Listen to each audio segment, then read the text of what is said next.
from the Olympics as Simone Biles dazzles in Paris. It's Friday, the 2nd of August. Flight to freedom. The American prisoners greet their families after touching down in the US. There's nothing beyond our capacity when we act together. Nothing. Remember who the hell we are. We're the United States of America. The funeral prayers and burial proceedings of Hamas leader Ismail Haniyeh to be held in Doha as fears of escalation grow in the Middle East.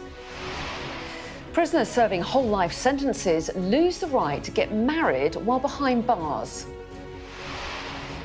Millions of people descend on Edinburgh with the Fringe Festival officially kicking off today. Andy Murray bids farewell to tennis after being knocked out of the Olympic men's doubles last night.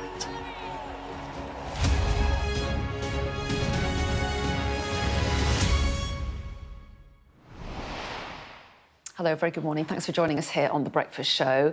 Our top story here today, a plane carrying 3 American citizens returning to the United States as part of a 24-person prisoner swap has touched down in the US. It was an emotional scene on the tarmac as prisoners, including Evan Gershkovich and Paul Whelan, were greeted by the US President, the Vice President and their families. They were part of the biggest prisoner exchange between Russia and the West since the Cold War era. Our correspondent David Blevins has this story. Back on American soil, welcomed by the President and Vice President who'd landed the historic deal to bring them home. And back in the arms of their families who'd waited so long to embrace them. A moment of diplomatic triumph for the man who will soon leave the White House. There's nothing beyond our capacity when we act together. Nothing. Remember who the hell we are. We're the United States of America. On the road to freedom, in the biggest trade of prisoners since the Cold War. By now, the relief apparent on the face of Wall Street Journal reporter Evan Gershkovich. They spoke to their families who'd gathered in the Oval Office at the White House. Happy birthday, dear Miriam. A birthday present the daughter of Russian opposition activist Vladimir Kara-Murza could only dream of. This is an incredible relief for all the family members gathered here. It's a relief to the friends and colleagues all across the country who've been praying for this day for a long time. The deal that made this possible was a feat of diplomacy and friendship. Their return is an unprecedented breakthrough, producing a rare moment of emotion in American politics. I spent a lot of time with the families of Evan and Paul and Alsu, and most of the time, as you can imagine, those are tough conversations. But not today. Today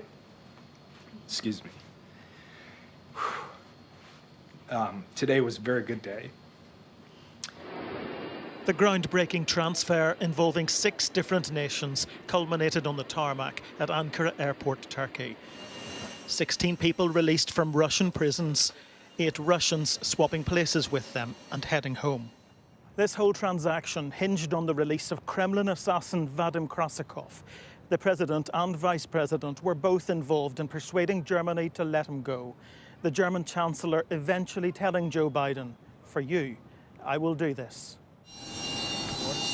Vladimir Putin embraced the hitman. Others on the flight overcome by the Russian president's greeting. Joe Biden had vowed to bring the American prisoners home, and he has. The 46th President of the United States bolstering his legacy before he departs office. David Blevins, Sky News in Washington.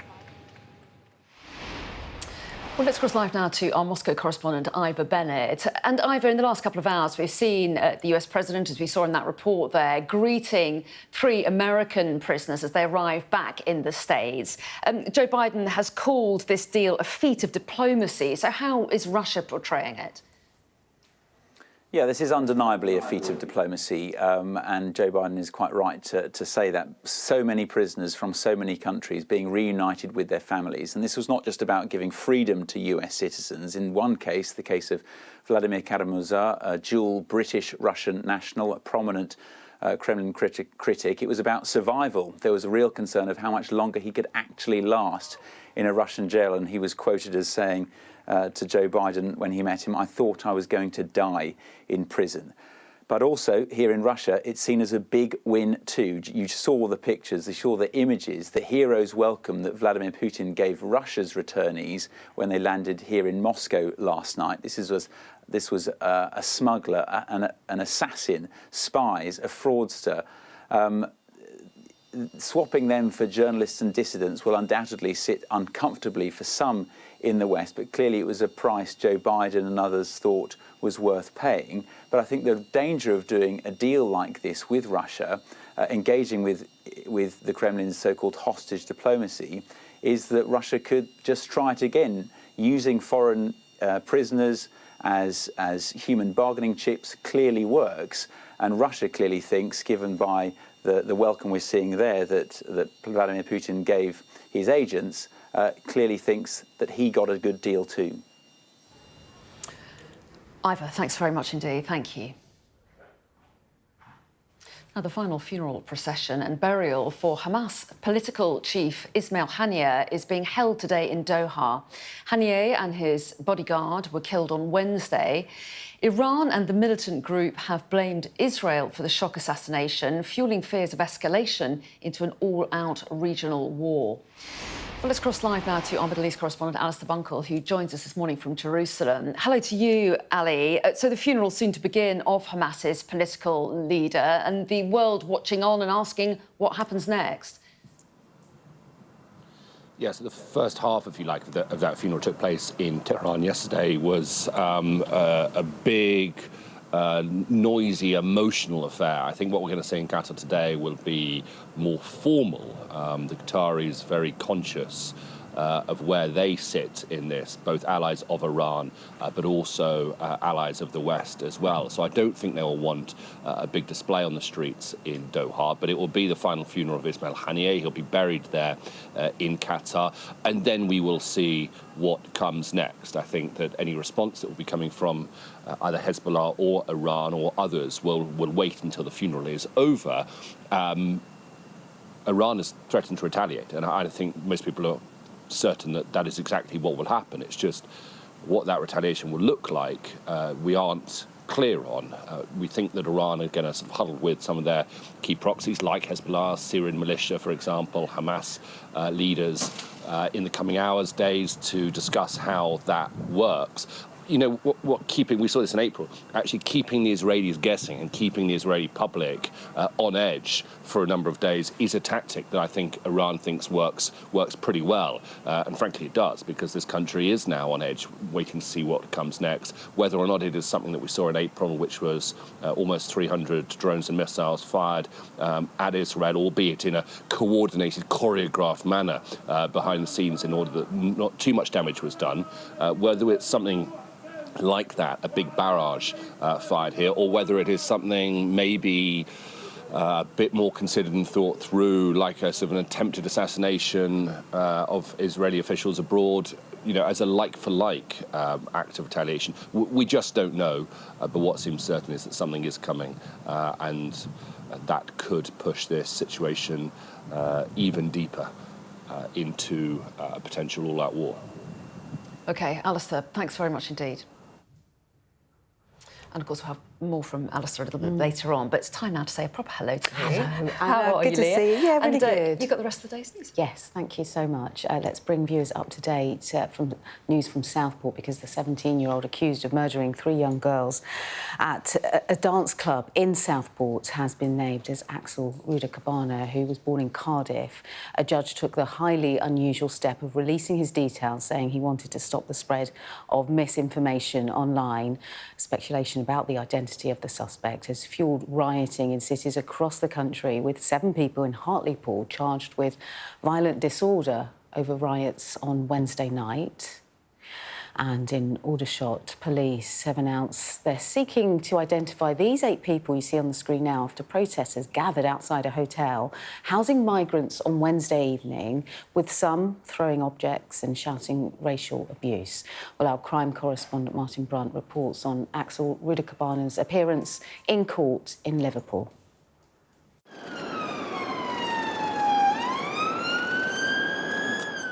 He arrived at court with huge security around him. The teenage defendant was in the white prison van, so far anonymous, but about to be named publicly. Axel Rudakabana is 17, British, born in Wales and of Rwandan heritage. He faces 14 charges, including possession of a kitchen knife with a curved blade. The most serious, the murders of B.B. King, Elsie Dot Stankham and Elise Aguirre. The attempted murders of 8 other young children stabbed during a holiday dance and yoga class in Southport on Monday, and the attempted murder of yoga teacher Leanne Lucas and next-door businessman John Hayes.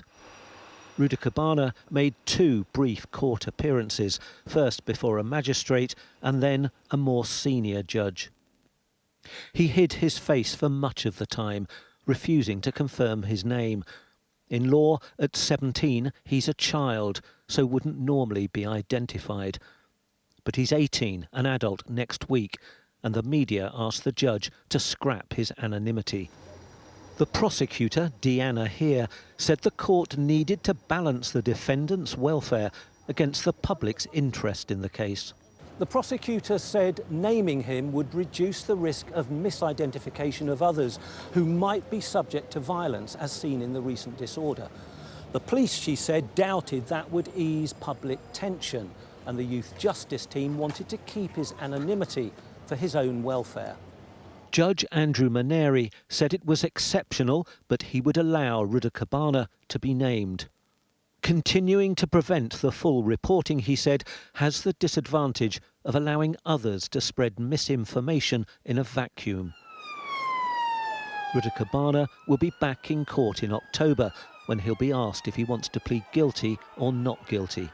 A provisional trial date was set for January. Martin Brunt, Sky News, Liverpool.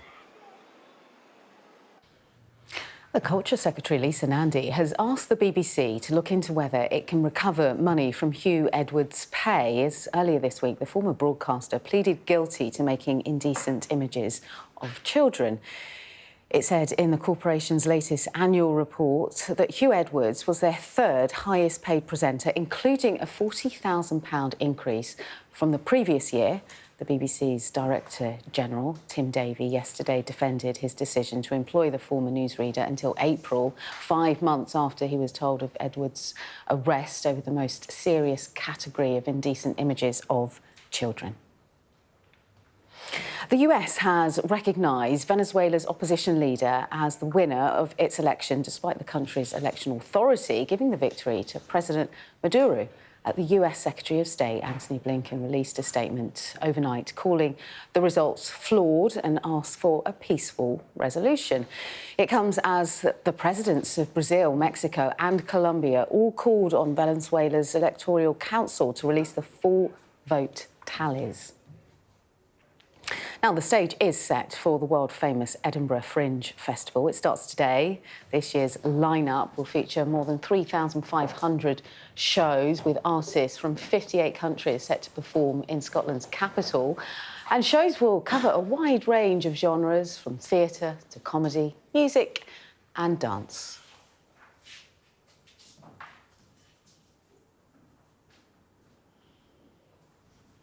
Well, yesterday, the Prime Minister, Keir Starmer, announced a new police unit will be set up to tackle violent disorder across the country after rioting by far-right groups in the wake of the Southport stabbings. Well, joining us now, as you can see, is Minister of State at the Home Office, Lord Hanson.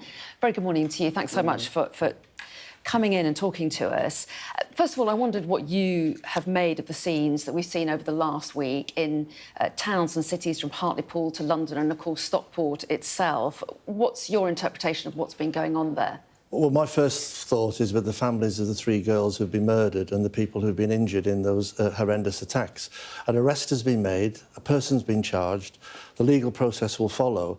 But the scenes that follow that, which are entirely, in my view, separate to the real tragedy in the Southport area, is the fact that the criminal behaviour that has been undertaken of throwing rocks at police, of breaking people's private property, of intimidating individuals, is simply criminal behaviour. And we believe, and the Prime Minister has said yesterday very clearly, that the full force of the law should fall on those individuals who are committing crimes for reasons which are, in my view, not acceptable. Do you think that the people on the streets have any legitimate concerns, or do you think they're just there to cause trouble? Well, people have the right to peaceful protest. I've undertaken peaceful protests in my time myself. They have the right to peaceful protest. But what happened in Southport this week was not a peaceful protest. No one expects to attack police officers and injure police officers. Nobody should be expecting to break windows to intimidate individuals. And therefore, the police, with the Prime Minister's support, are now looking at a programme of activity to look at facial recognition, to look at intelligence-led policing, to look at photographic evidence, to ensure that people are held to account for their actions. And that's absolutely right and proper to do so. And how many more protests are you expecting over the coming days and weeks? Well, part of the Prime Minister's announcement yesterday was to ensure that we use intelligence-led policing to monitor individuals who may be organising this type of activity. We want to make sure that we nip that in the bud before it happens, but if it happens, those individuals take the full force of the law for the consequences of their actions. But do you expect more over the next days and weeks, and will you seek to ban any of those gatherings if they do happen? We have powers to do all sorts of things via the police, and it is an operational matter for the police to make judgments on that. We will support them in that. But I hope that people recognise that the first thought that we should be having now is not about the protests, it's about the people who were murdered, their families, the trauma that's happened in Southport, and the support that Southport's had from the community, from all political parties and from individuals who are supportive of this terrible incident and the family at this terrible time. How organised do you think that these protests are, and are you considering sanctions against any of the groups that might be involved in organising them? Well, we keep under review at all times the issue of organised groups and what action the government will take against them. We're looking at intelligence-led policing, and that's what the Prime Minister said yesterday was the key thing. The programme of intelligence-led policing. We know if there are people organising. We know we can track them. We know we can even put in place, if we wish to, through legal means, criminal banning orders on those individuals. That's all under option, but it's not for MPs and ministers and government to determine that. It's for the police, and the Prime Minister's been very clear that we should be supportive of the police in those efforts. The Prime Minister also talked about national policing capability, didn't he, and talked about this new unit to tackle violent disorder. So what exactly does that look like? Is that going to be something centralised in Whitehall, or is it really about saying to police forces, talk to each other more? No, we've got a National Police Chief Lead, a Chief Constable. We have the College of Policing, who already issue guidance to police forces. And the Prime Minister has been very clear that there's a programme of activity to support that. That programme includes encouragement of facial recognition, encouragement of using body-worn cameras, encouragement of deployment of resources from neighbouring forces to help support a particular force that might be under pressure. And that's all part of the national coordination. We're obviously separate to that, Anna. We're looking at improving the number of police officers on the street. That's a longer-term plan. We're looking to recruit 13,000 more over the next few months, but that can't happen immediately, but it will be done, and we're ensuring that the prime thing we're concerned about is public safety. It is not acceptable to cause criminal damage. It is acceptable to protest, but not in the way that was done at Southport this week. And I just want to pin down what you're saying about resourcing. You're saying no extra resources in the short term. The police themselves have not asked for extra resources. That they want to have the political support to have a programme of activity which they've now got from the Prime Minister to take action under existing legislation and existing resources. But we're committed as a government to increasing the number of police officers on the beat, and neighbourhood policing in particular, and we're committed to look at a range of measures on community cohesion downstream as well. Yeah, but that could take some time, couldn't it? It does take some time, Anna, but it's only 4 weeks today since the government was elected, and we're trying to ensure that in the long term we deal with this. But this incident, and these incidents this week, need emergency action, which is why the Prime Minister took the action he took yesterday. OK, and Keir Starmer has talked about social media firms having responsibility to deal with misinformation and inciting violence on their platforms. So what do you want done about it? Well, the Business Secretary, Peter Kyle, and the Culture Secretary as well, will be looking at this with companies. It's not in anybody's interest to have disinformation spread. And disinformation has led to some of the triggers that have led to some of the people who've organised the events that have happened this week. We need to reflect on that. It's a discussion to be had with the social media companies. We want to ensure that there's reliable news sources, And again, Anna, I make the point, I have no problem with peaceful protest. If people want to protest about whatever they think they want to protest about, that's the right thing to do. What we can't do is have organised criminal activity, which is what happened this week in Southport. How concerned are you about a summer of riots? Well, hot weather, political issues always cause concern. What we want to do is to take steps as a government in supporting the police to deal with this. There is no excuse for rioting and criminal behaviour, and those people who wish to potentially undertake it need to know that the Prime Minister yesterday has charged the police with taking action to ensure that criminal convictions persist in the event of that activity taking place. I just want quickly your view on another big story that we've been reporting today, the prisoner exchange deal that's been done with Russia. Three freed Americans touched down just a couple of hours ago. As part of that deal, also a British citizen. So do you welcome it? We welcome the prisoner exchange. It's a matter for the American government, but we're pleased that innocent people who are British and American citizens have been returned home. There's obviously a lot of work gone on by the Americans and the Russians in dealing with that, but ultimately that's a matter for them, and we welcome the fact that those innocent people and journalists have returned home. Do you have concerns, though, that there is a risk to other journalists, say, in Russia, that they could be taken and used as leverage for future? Well, that is one of the concerns that we would have in the long term, and in the current term. It's not acceptable for the Russians to hold innocent people, simply not acceptable. This has happened. It's an American deal. We're not party to that deal, but obviously we welcome those innocent people and journalists particularly being returned home. OK, well, Lord Hanson, we appreciate your time this morning. Thanks very much indeed. Thank you, Anna. So let's take a look now at what the weather's up to. Well, the weekend will bring fresher conditions, but until then it'll stay quite muggy with rain moving in from the west. It's mostly fine for now, if humid, but rain and wind is moving in from the Atlantic. More of Ireland, Northern Ireland and Western Scotland will turn wet and windy through the morning, while Eastern England will see a few heavy showers, some of them thundery. Elsewhere, it'll stay largely dry with plenty of sunshine. It'll be overall warm, very warm, actually, and muggy in the south again. And the afternoon will see rain, locally heavy, moving eastwards, but much of England will stay dry. So let's bring in our political correspondent, Rob Powell, who's here with me now. You were listening there to the Home Office Minister. What do we learn about what the government's plans are for tackling some of this unrest that we've seen across the country this week? I think that the announcement being made by the government yesterday of this violent disorder programme, that, you know, this isn't a sort of Whitehall command centre where they're controlling things centrally. It is essentially kind of guidance and a plea, really, to police chiefs to collaborate, to use, pardon me, to use the sort of resources that they have already, be it facial recognition or be it powers to ban people travelling around, to use those more effectively and comprehensively. He did, of course, say that, you know, there was powers that were already there for police chiefs to ban protests in advance if they wanted to.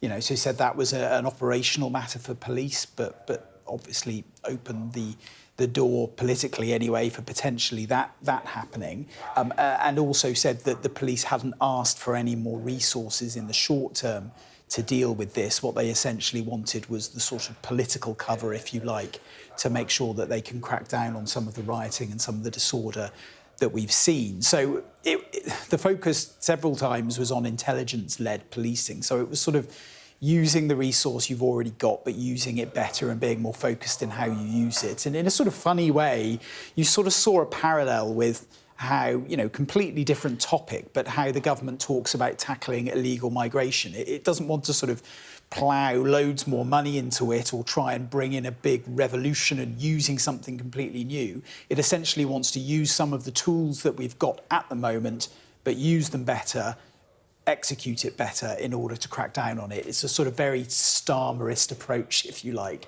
Look, whether it convinces people, whether it works, we'll see. Yeah, and interesting to see if they take any steps towards social media giants as well. That also sounded like something that was going to be a matter for conversations for the future. Yeah. But we'll wait and see. Rob, thanks very much indeed. Do stay with us. We've got lots coming up for you here on The Breakfast Show, including a new law which means that from today, prisoners who are serving a whole life order will no longer be allowed to get married. And all eyes on Team GB, of course. What you can expect from day 7 of the Olympics as our athletes battle it out for more medals in Paris. And we're going to hear from the woman looking to set a new world record by hiking around the entire British coastline on foot.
Welcome back. In a moment, I'm going to be chatting to Rachel about how some prisoners are going to be banned from getting married. That's coming up in a moment. We've got all the sport coming up as well. Lots of excitement about the Olympics, as ever. In the meantime, though, our top stories. Thank you very much, Anna. Yeah, 3 Americans freed from Russian prisons under a landmark exchange deal have landed back in the US. It was part of a deal which saw 24 people released in the biggest prisoner exchange between Russia and the West since the Cold War. Funeral procession for Hamas political chief Ismail Haniyeh will take place in Doha today. Haniyeh and his bodyguard were killed on Wednesday in the Iranian capital, Tehran. So Keir Starmer has announced a new national response to the violent disorder linking police forces across the country. Right-wing protests sprung up around the country in the wake of the Southport stabbings. So from today, prisoners who are serving a whole life order will no longer be allowed to get married. The government says it'll maintain confidence in the justice system. So let's get some more of the details. Rachel Venables is here, as we were saying. Hi there, Rachel. So what exactly is the new deal. Well, this is something that had been previously announced, but it seems to have been ushered in quite quickly, possibly as a result of news about Levi Belfield, who was the serial killer whose victims, of course, included 13-year-old Millie Dowler. Now, he's currently serving 2 life sentences, which means whole life sentences, which means he can never be released. But it was reported last year that he had actually proposed to his girlfriend and was planning to get married, and there was a legal battle that ensued. He later, it seems, applied for a civil partnership instead, but basically the prison governors where he's being held were unable to block this marriage. Because they can only do it if they believe there is a risk of disorder in some way or safety. So this law has been brought in, which blocks anyone on a whole life order from getting married. And that currently affects more than 70 prisoners. We're talking about the likes of Rose West, Wayne Couzens and Lucy Letby. And we've had a statement through from the Lord Chancellor and Justice Secretary Shabana Mahmood saying victims shouldn't be tormented by seeing those who commit the most depraved crimes enjoy the moments in life that were stolen from their loved ones. So that seems to be the impetus here, to make sure that the most worst criminals can't enjoy something like getting married or having a civil partnership. The MOG, though, has said that the Lord Chancellor will retain the right to allow these sorts of marriages under only exceptional circumstances. OK, interesting stuff. Rachel, thanks very much indeed. Now it's lining up to be a huge day for Team GB at the Olympics. There are 27 gold medals up for grabs, with Great Britain standing a good chance to get the top spot in 10 of those events. And with 3 more medals secured yesterday, they'll be hoping to keep that momentum going. So let's take a quick check on the medal tally now. China, as you can see, remains on top with 11 golds. The United States has climbed into 2nd place, followed by France with 8. And Team GB is currently in 6th place with 6 golds. But as the Games enter day 7, a row over a controversial women's boxing bout is intensifying. Sky's Rob Harris reports. An Olympic controversy feared and foreseen.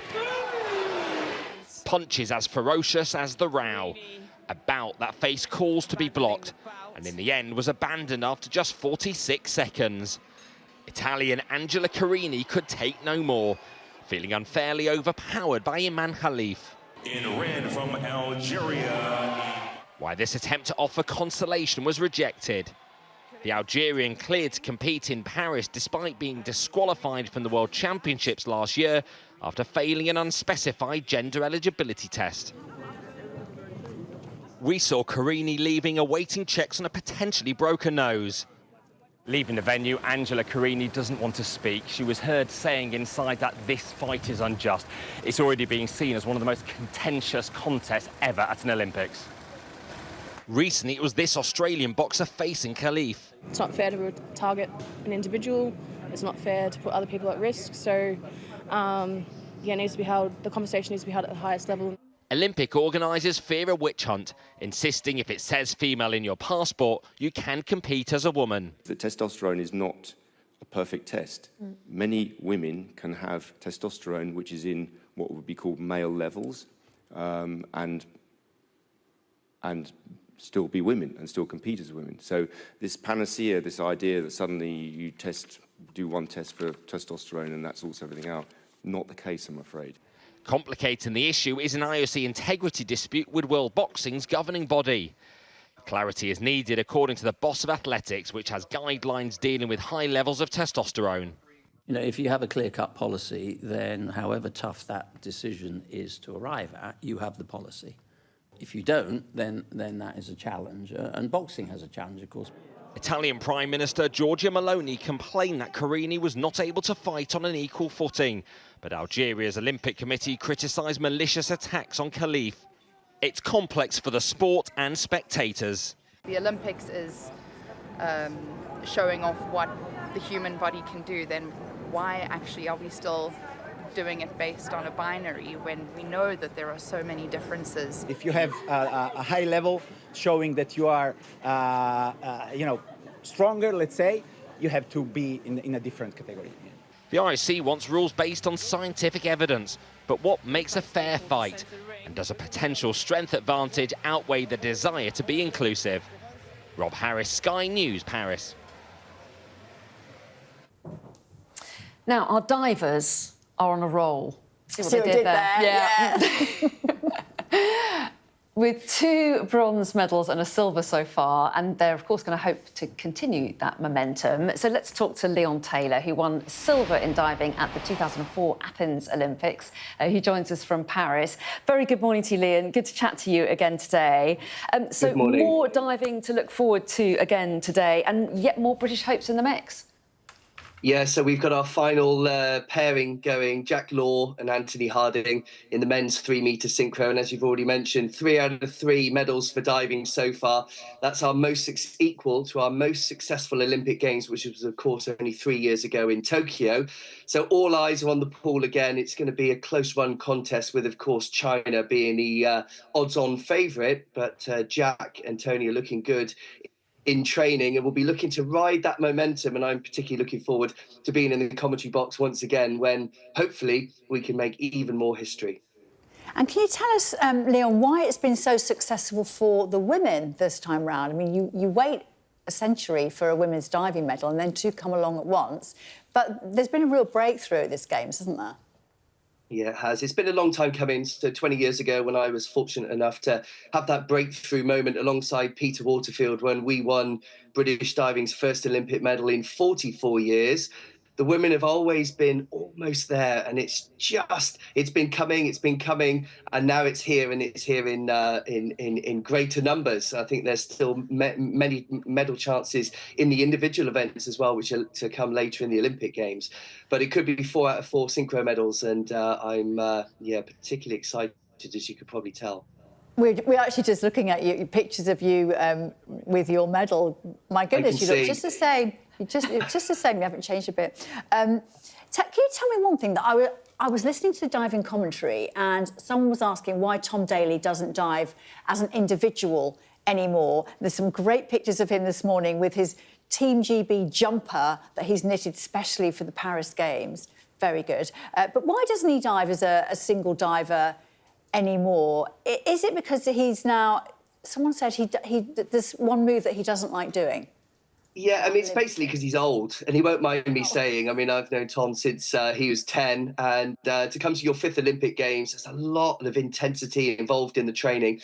And long story short, the amount of training one would need to perform the 6 dives in the individual event is that much increased. And now Tom is the grand old age of 30, which in diving years, a bit like dog years, you know, it kind of adds up. So he's the self-confessed granddad of the sport, and he was very focused on the stepping away from the individual event and focusing on the synchro event, where it was less intense on his body because he's been diving every day for so many years. So it was a smart move. He was training smart rather than overly hard, and he kept his body in great shape and was able to perform. Just a few days ago, as you can see the pictures of Tom's wonderful history in the sport. He's been around for quite some time, hasn't he? And it's great to see him still at the on the podium.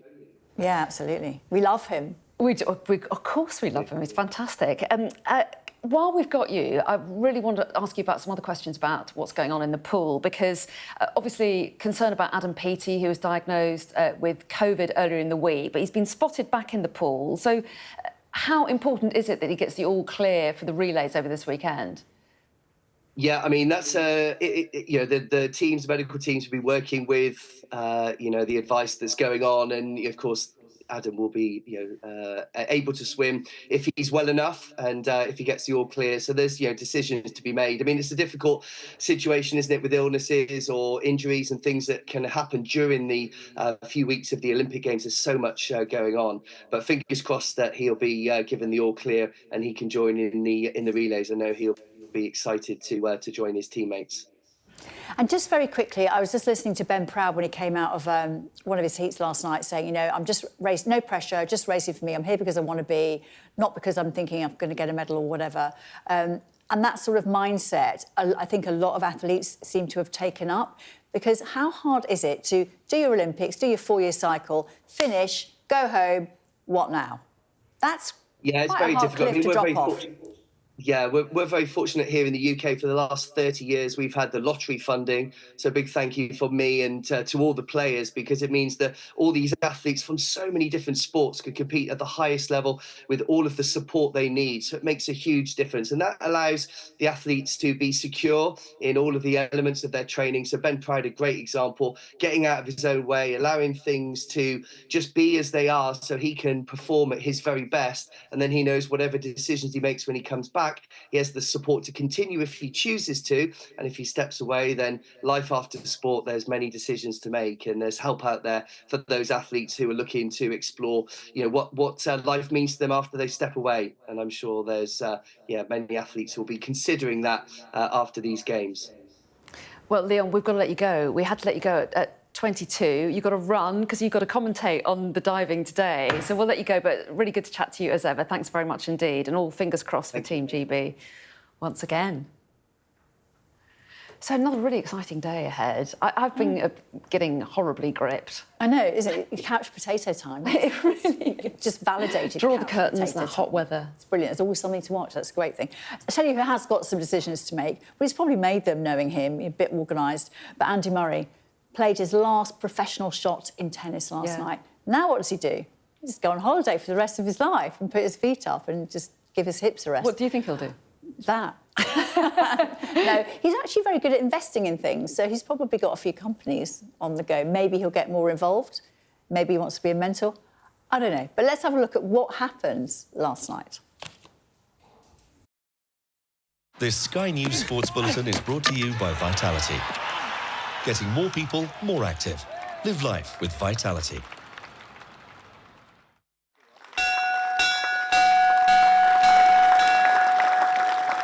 A first ever elite disability match at Lord's. The MCC took on an ECB 11, featuring members from all 5 England disability teams. Yeah, it's one of them days where you just get shivers all day because you look around, you're at Lord's. Like Ben Folks just gave us our caps in and he said every international cricketer wants to play at Lord's. So for us disability cricketers to play here for the first time ever, it's a special occasion, hopefully one that everyone cherishes no matter whether they succeed on the pitch or off it. It's going to be one of them days where you're just grateful to sort of be here and playing at Lord's. Any disability sport, you constantly want to play on the biggest stages and get our opportunity to kind of show our story. We want to be judged as cricketers and then disabled athletes afterwards. We don't want our disabilities to tell the story, we want our cricket to tell the story. So to play at Lord's and have that platform to show how good we are as cricketers, first of all, it's a massive occasion for all of us. It's a huge step in the right direction of where we want disability cricket to go. To have a game at such a high prestige venue, it's a great moment in disability cricket. Among the spectators, a couple of special guests, England's Ben Folks and Australia's Nathan Lyon, both getting a sense of what cricket is like for the visually impaired. For the guys, it's an incredible day, and obviously exposure for the sport, being able to play it at a place that every cricketer wants to play is an amazing moment, and yeah, I'm quite excited to watch it. I remember the first time I got to play here, and it is something that every kid growing up wants to do. Oh, it's amazing, mate. That's why my stint with Lancashire ended a couple of weeks ago, and I just wanted to make sure I hung around so I can come here and witness this. I do a lot of work with the disabilities teams back home, and I thoroughly enjoy my work with them. And to see the guys out here, it's quite inspiring, to be honest with you. So yeah, it's pretty amazing. Is it cool that it's close to your heart then? Oh yeah, I've been doing this for close to 8 years or so now. One of my good family friends, I've basically grown up with autism, and in learning disabilities, I've grown up with. So if I can, play a role in inspiring, passing on a little bit of help here or there, I'm more than happy to. Next month, we'll see the Disability Premier League contested for the 3rd year. It brings together players with physical disabilities, learning disabilities and hearing impairments. This year's final will be played in Cardiff before England's T20 against Australia on September the 12th. It's an incentive to get there, to play in front of a crowd and to get the profile of disability cricket moving forward. Whichever teams get to the final, it will be a huge moment again in disability cricket, and it's growing every year across all different forms. Edwards capped his Lord's debut with a handy caught and bowled as the England disability side won by 5 wickets. James Cole, Sky Sports, Lord's.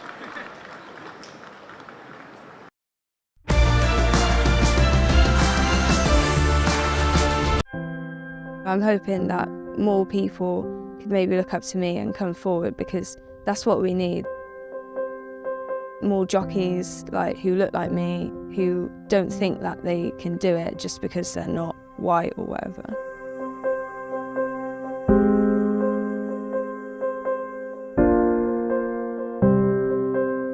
You are about to do something really, really exciting. Could you tell us a bit about the Magnolia Cup and what you're going to be doing? I'm going to be racing, and it just feels so exciting because it's something I've always wanted to do since I was younger, just be a jockey. So this is it. This is my dream. You're a very cool mix of heritage.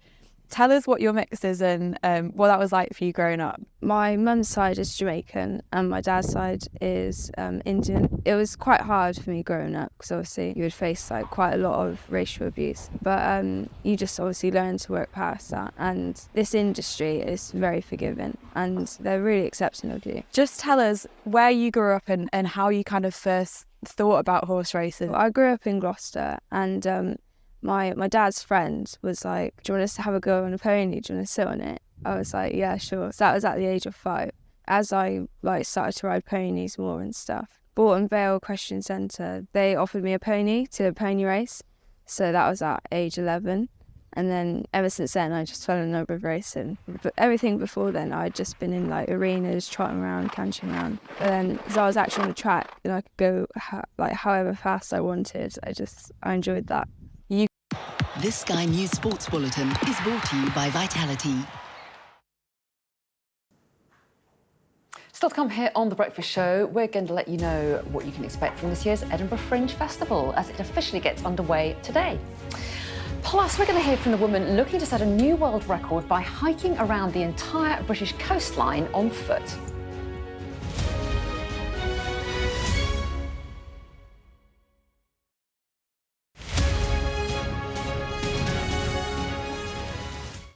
I'm Greg Milam, and I'm Sky's chief North of England correspondent. I've reported from around the world and around the UK. I'm Mark Stone, I'm Sky's US correspondent based here in Washington, DC. And beyond the United States, from across the world, I report on the biggest stories. I'm Stuart Ramsey, and I'm Sky's chief correspondent. I'm David Blevins, and I'm Sky's senior Ireland correspondent. I remember some of the worst of the violence here. I'm Alex Crawford, and I'm Sky's special correspondent based in Istanbul.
There's always more to the news than a headline.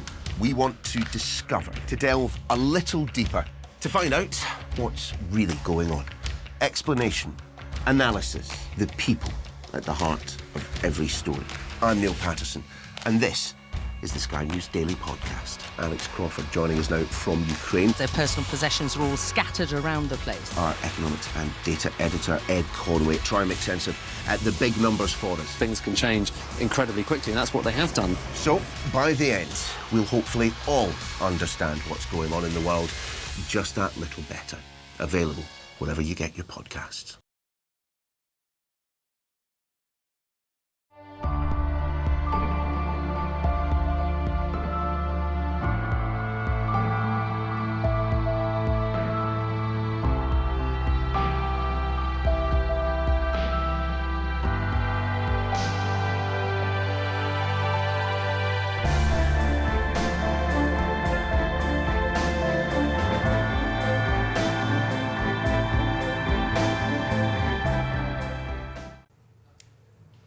Welcome back to The Breakfast Show. Coming up in a moment, we're going to be speaking to a hiker who's trying to set a world record by walking the entire coastal route of the UK all the way around the edge. So we're going to be talking to her very shortly, see how she's getting on.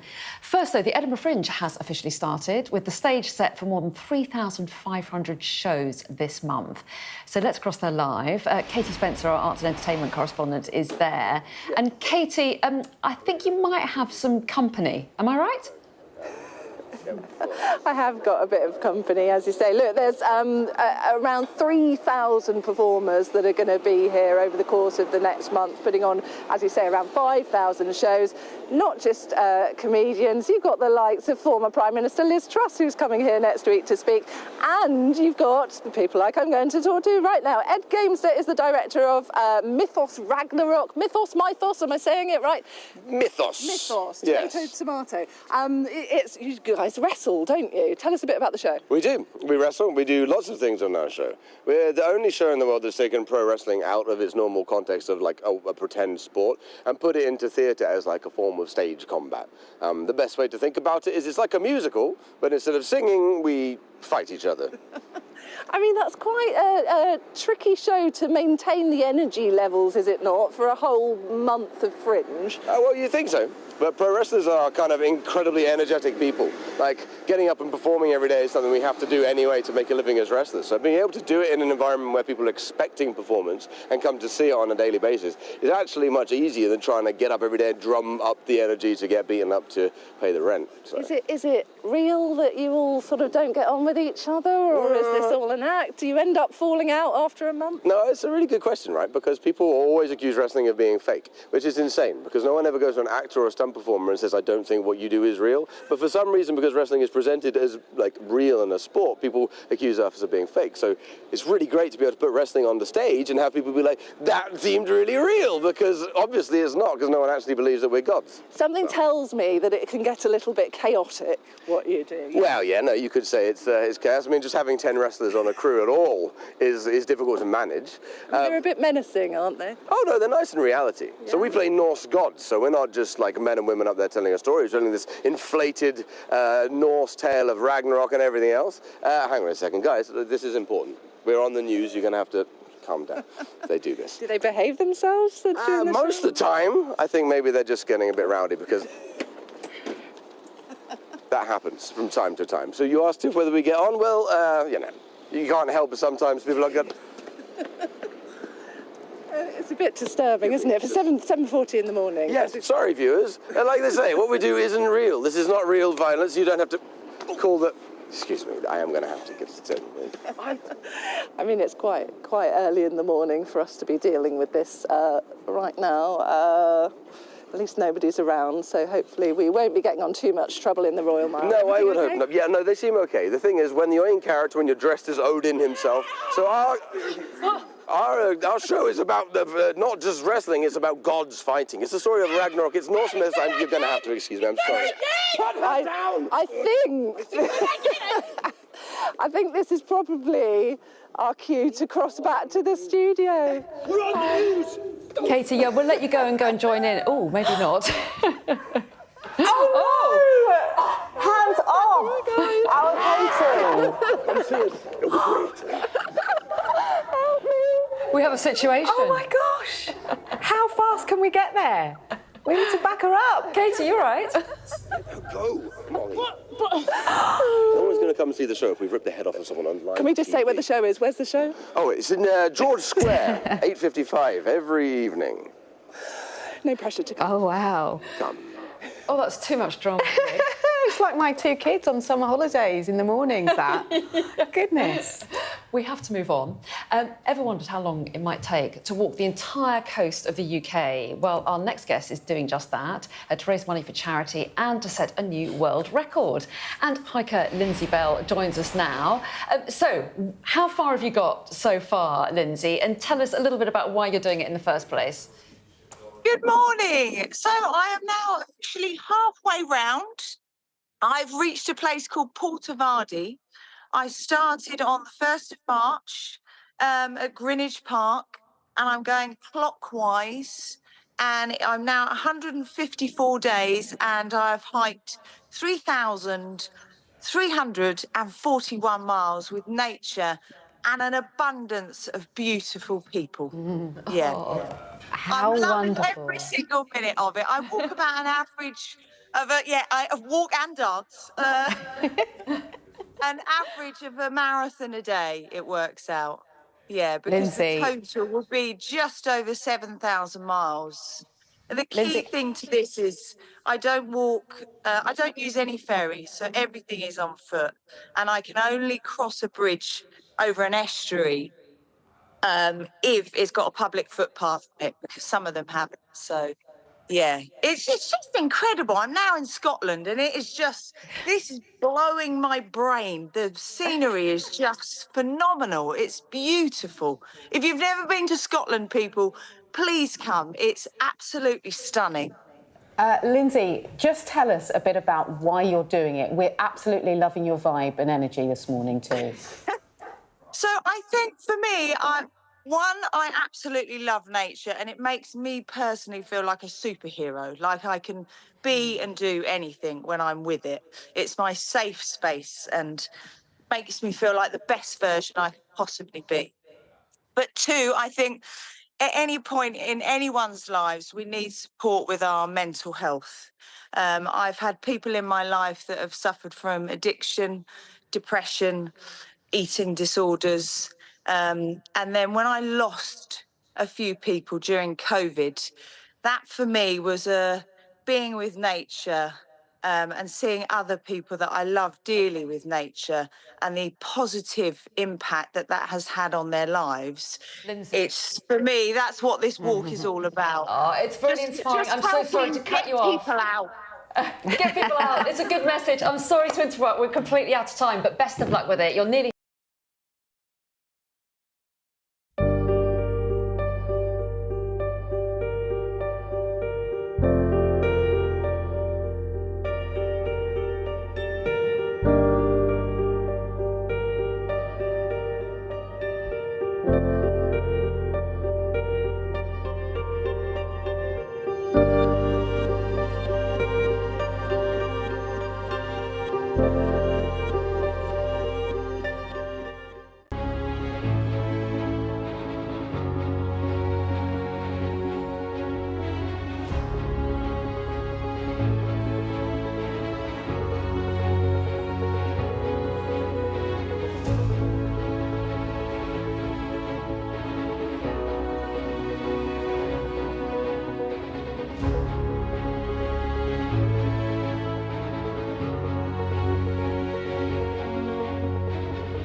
Hello, very good morning. It's 8 o'clock. Coming up on today's show, the biggest prisoner swap between Russia and the West since the Cold War. Plus, after right-wing violence in Southport and elsewhere, a Home Office minister tells this programme that those taking part should feel the full force of the law. And we'll have the latest from the Olympics as Simone Biles dazzles in Paris. She really did. It's Friday, the 2nd of August. Flight to freedom. The American prisoners greet their families after touching down in the US. There's nothing beyond our capacity when we act together. Nothing, nothing, nothing. Remember who the hell we are. We're the United States of America. The funeral prayers and burial proceedings of Hamas leader Ismail Haniyeh to be held in Doha as fears of escalation grow in the Middle East. Prisoners serving whole life sentences lose the right to get married while behind bars. Millions of people descend on Edinburgh with the Fringe Festival officially kicking off today. And Sir Andy Murray bids farewell to tennis after being knocked out of the Olympic men's doubles. It was emotional.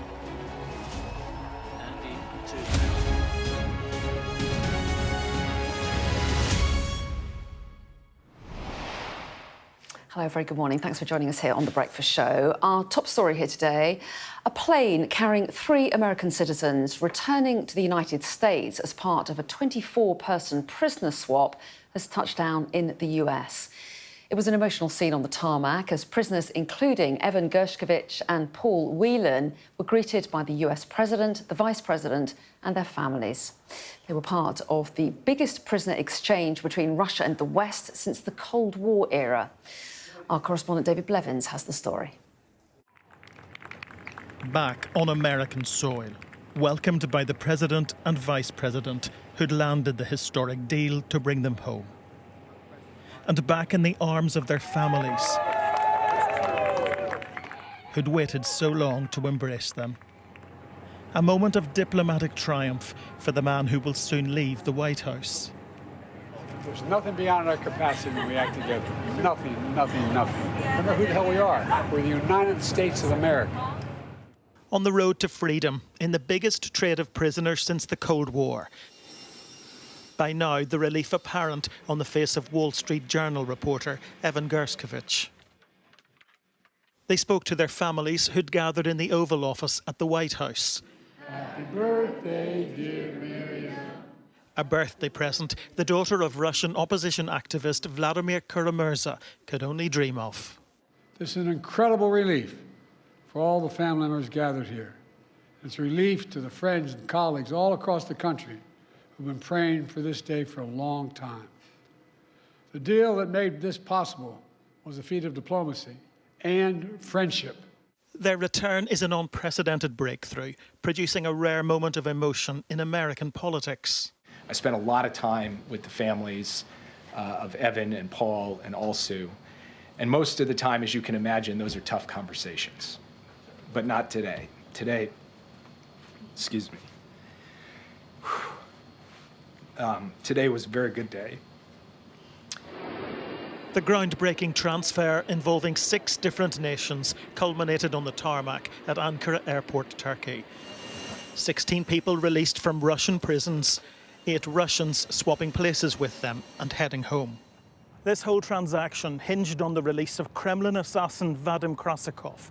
The President and Vice President were both involved in persuading Germany to let him go.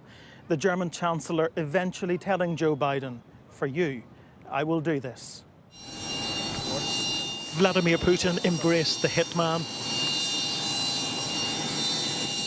Others on the flight overcome by the Russian president's greeting. Joe Biden had vowed to bring the American prisoners home, and he has. The 46th President of the United States bolstering his legacy before he departs office. David Blevins, Sky News in Washington. Well, let's cross live to our Moscow correspondent, Ivor Bennett now. And Ivor, Joe Biden has called this a feat of diplomacy, this deal. How's it being portrayed there? Well, just like Joe Biden, I think Vladimir Putin sees this as a big win too, because you just saw there those images of the hero's welcome he gave his agents when they got to Moscow last night.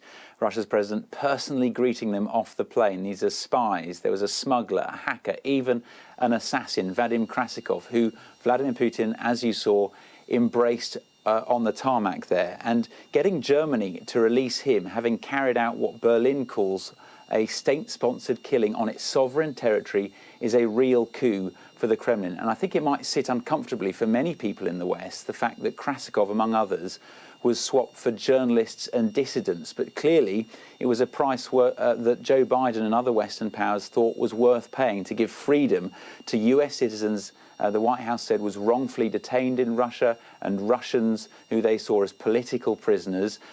In the case of Vladimir Karamazov, the dual British-Russian national, it wasn't just about freedom. I think it was about sheer survival. There was a real concern about how long the prominent Kremlin critic could last in a Russian jail, given the deterioration in his health since being behind bars since early on in 2022. But I think the danger of doing a deal like this, engaging in Russia's so-called hostage diplomacy, is that Moscow could just try it again. Swapping prisoners and using prisoners as human bargaining chips clearly gets a result. And to that end, Russia hasn't released all of its American prisoners. The likes of former schoolteacher Mark Fogel is still behind bars in Russia this morning. He was jailed in 2021, having been found in possession of cannabis, which he says was for medical purposes. His family last night called it a glaring injustice that he wasn't included in yesterday's swap. The idea that he might be included in a future swap, I think, will offer little comfort to his family today, having seen so many others reunited. Ivor, thanks very much indeed. Thank you. Now, the final funeral procession and burial for Hamas's political chief, Ismail Haniyeh, is being held today in Doha. Haniyeh and his bodyguard were killed on Wednesday. Iran and the militant group have blamed Israel for the shock assassination, fueling fears of an escalation in the region. Well, our Middle East correspondent, Alistair Bunkle, joins us now from Jerusalem. So, Alistair, tell us a little bit more about this funeral and what we can expect today. Well, we saw sort of the first half of the funeral, if you like, take place yesterday in Tehran. Prayers said, led by the Iranian Supreme Leader for Ismail Haniyeh, who was the political leader of Hamas, assassinated in Tehran earlier this week. His body has now been flown to Doha in Qatar, and the second and final part of the funeral will take place today. He'll be buried in the Lusail district of Doha. I think it will probably be a more formal affair than what we saw yesterday. The Qataris, who try and sort of sit between allegiances to Iran, but also have strong relations with the West. I think they'll try and manage that quite carefully. And then we await whatever retaliation is coming Israel's way. The Iranians have vowed to retaliate. I think we are expecting something from Hezbollah as well, because of the killing of their senior commander earlier on in the week. But at the moment, everybody is left wondering what is going to happen. And that is an Iranian tactic. We saw them do that in April when they launched a massive barrage of rockets here. They knew that by keeping the Israelis waiting for a number of days, they were spreading uncertainty and, to be frank, a bit of fear amongst the population here as to what might come. So that is the sort of the state of play at the moment, and we will see what the coming hours, coming days bring. But behind the scenes, there is intense diplomacy going on between the Americans and other regional players here to try and de-escalate things, but also there are talks between the Iranians and their proxies about how best to respond to those two assassinations carried out by the Israelis earlier this week. OK, Alistair, I know we'll get updates from you throughout the day. For the moment, though, thanks very much indeed. Yeah, more from Alistair a little bit later. But in the meantime, Leah, you've got the rest of the day's news. I do indeed. Thank you very much, Anna. The 17-year-old accused of murdering 3 young girls at a dance club in Southport has been named as Axel Rudakabana, who was born in Cardiff. Online speculation about the identity of the suspect has fueled rioting in cities across the country, with 7 people in Hartlepool charged with violent disorder over riots on Wednesday night. Let's go live now to our correspondent Fraser Maud, who joins us now live from Southport. A highly unusual move by the judge to name the suspect, given that he was 17 years old. But a few factors playing into this, Fraser. That's right, yeah, the judge himself said it was exceptional circumstances that led him to breaking the anonymity order on 17-year-old Axel Rudikabana. The reasons he gave were in order to fill the void that's been created by a lack of information, and it's that very void and lack of information that has allowed certain far-right influences, certain online influences to come into play and generate some of the disorder that we've been seeing. We understand that there are something like 15 events which have been mentioned online at the moment across the country under the banners of titles such as "Enough is Enough," "Save Our Kids," and "Stop the Boats." These protests have been planned in places like Leeds, Bristol, Manchester, sadly here in Southport as well, and it's against this that Keir Starmer said new measures are going to be brought in, a new national capability Keir Starmer has promised in order to tackle violent disorder, violent thugs as he referred to them. He said that that'll include sharing intelligence, wider deployment of facial recognition technology and criminal behaviour orders similar to those that we see with football hooligans to restrict the movement of those involved. He also spoke about that caution to social media companies after misinformation spread online about the identity of the man suspected or the youth suspected of these attacks, including false claims that he was an asylum seeker. He's also urged people not to spread any more misinformation because that may prejudice future criminal cases, including the one relating to the incident here in Southport, and that, he said, could potentially put at risk the call for justice from the families and the victims involved. Here in Southport at the moment, things very, very quiet. Occasional people still coming down here to the scene to spend a moment reflecting, looking at the flowers, looking at the tributes that have been laid here to the 3 girls who were tragically killed on Monday, and everyone here in Southport hoping and praying for the safe recovery of those still in hospital. 2 of the children who were being treated at Alder Hay Hospital released yesterday. They're still treating 5 others. 2 adults still remain in hospital as well. And here in Southport and in Liverpool tomorrow, there is a unity march planned as a counter demonstration towards the violence that's been happening. But clearly this weekend, police in many parts of the country will be on their guard. Fraser, thank you. That's Fraser Maud there, live from Southport for The Breakfast Show. Elsewhere, the Culture Secretary, Lisa Nandy, has asked the BBC to look into whether it can recover money from Hugh Edwards' pay, as earlier this week the former broadcaster pleaded guilty to making indecent images of children.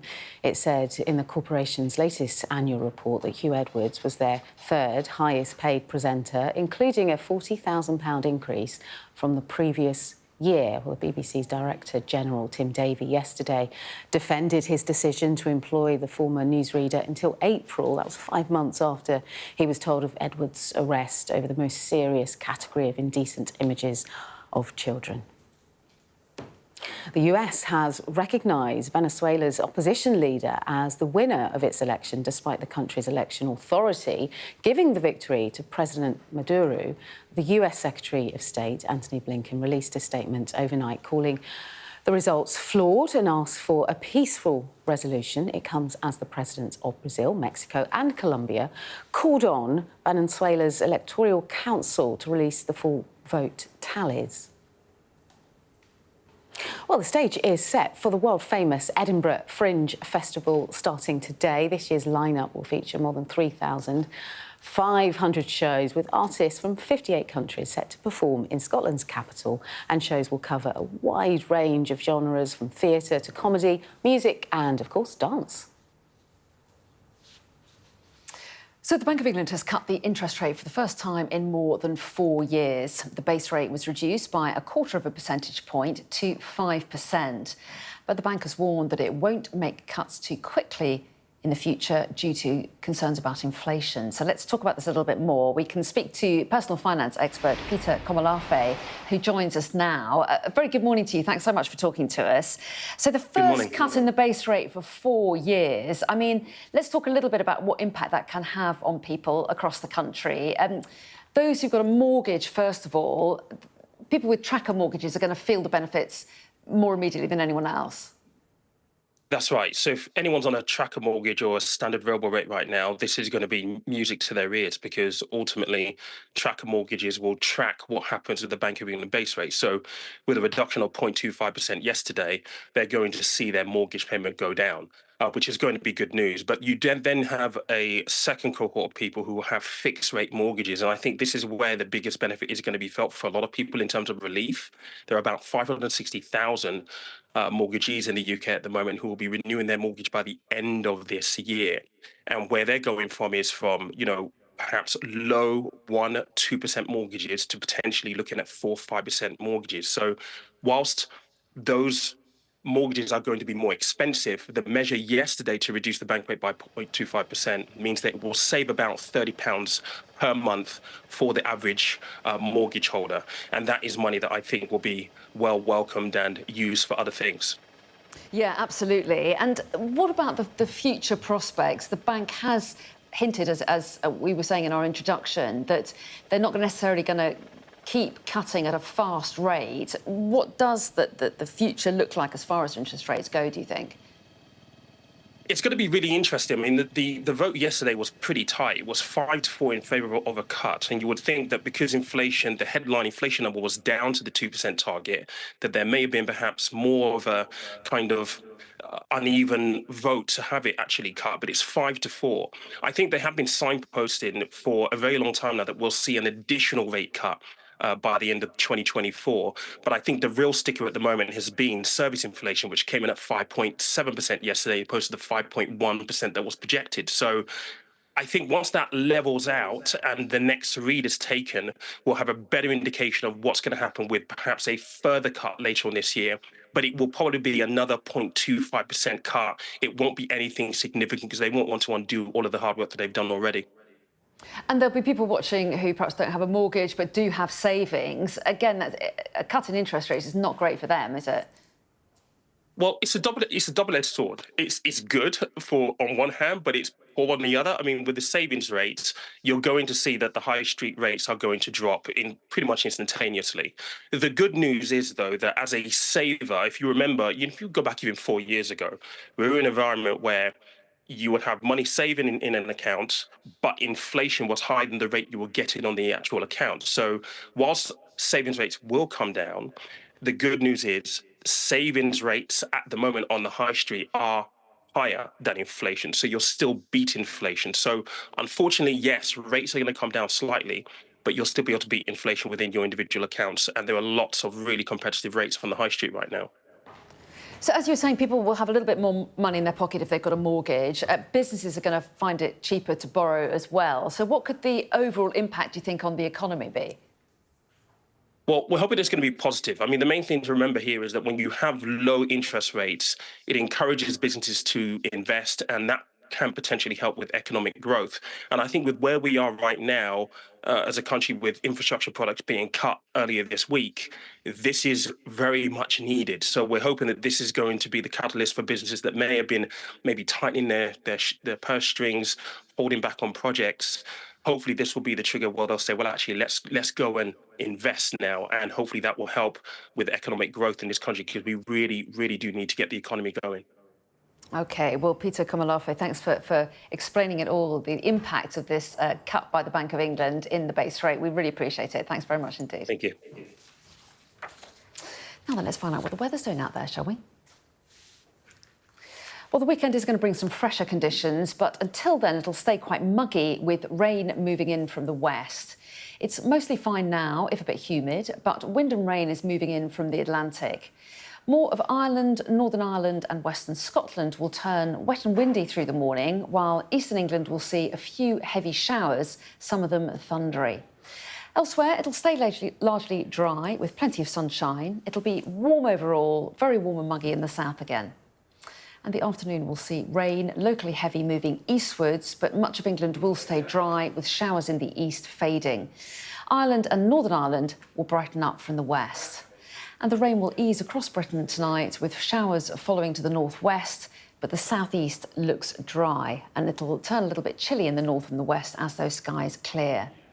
Tomorrow it will bring blustery showers to the northwest and the southeast, some heavy, but most other places do look fine, and temperatures will be around average, but the southeast will stay a bit muggy. Now, from today, prisoners who are serving a whole life order will no longer be allowed to get married. The government says it'll maintain confidence in the justice system. Well, let's bring in our correspondent, Rachel Venables, who's got more details. So, Rachel, tell us a little bit more about what this means and why it's happening. Yeah, of course. Well, you might remember the outrage that was triggered last year when it was reported that Levi Belfield, the serial killer who's currently serving a staggering 2 whole-life orders in prison, he will never be released. And his victims include, of course, 13-year-old Millie Dowler. But it was reported that he had proposed from prison, of course, to his girlfriend and that he was planning to get married. He later put in an application for a civil partnership. Now, until today, prison governors could only block a marriage in this circumstance if they believed there was a risk to safety in some way. The MOJ at the time said there was no way to stop him from getting married, but they said they were determined to change the law. And so what's happened today has previously been announced, but it does seem to have been ushered in quite quickly. It's part of the Victims and Prisoners Act, and basically it will block anyone who is on a whole life order. Again, this is somebody who can never be released due to the severity of their really awful crimes from getting married. It affects around 70 prisoners. We're talking about the likes of Rose West, Lucy Letby and Wayne Couzens. We've had a statement through from the Lord Chancellor and the Justice Secretary, Shabana Mahmood, saying that victims shouldn't be tormented by seeing those who commit the most depraved crimes from enjoying the moments in life that were stolen from their loved ones. The MOJ, though, has said that the Lord Chancellor would be able to permit ceremonies, but only in the most exceptional of circumstances. OK, really interesting stuff. Rachel, thanks very much indeed. Thanks for that. Now, there's been a new arrival at Chester Zoo. Jasper is an exceptionally rare... I don't know how to say this word. Is it onager? Apparently it is. Onager foal. Phew. His mum, Azita, was pregnant with him for a year. Native to Mongolia, China and Iran, there are only 600 in the wild today. And Jasper's name originates from the Persian meaning bringer of treasure. Looks very sweet, and they look quite like donkeys or mules, don't they? Onager. I'm going to practice saying that because I might have to say it again. Do stay with us. We've got lots coming up for you here on The Breakfast Show, including after the biggest prisoner exchange between Russia and the West since the Cold War era. We're going to hear from a defence commentator. Also, all eyes on Team GB, what you can expect from Day 7 of the Olympics as our athletes battle it out for more medals in Paris. Plus, 3,500 shows planned at the Fringe Festival this month. We're going to be live in Edinburgh as it officially gets underway today.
Hello, welcome back. We've got lots coming up for you in the next hour, including we're going back to Edinburgh because the start of the Fringe Festival, it's getting underway today, and lots of great performers who are dying to speak to our arts and entertainment correspondent. So we'll be joining her a little bit later on. But you've got the top stories in the meantime. Our top stories over on the Sky News website doing really well this morning. Want to bring those to viewers watching at home. 3 Americans freed from Russian prisons under a landmark exchange deal have landed back in the US. It was part of a deal which saw 24 people released in the biggest prisoner exchange between Russia and the West since the Cold War.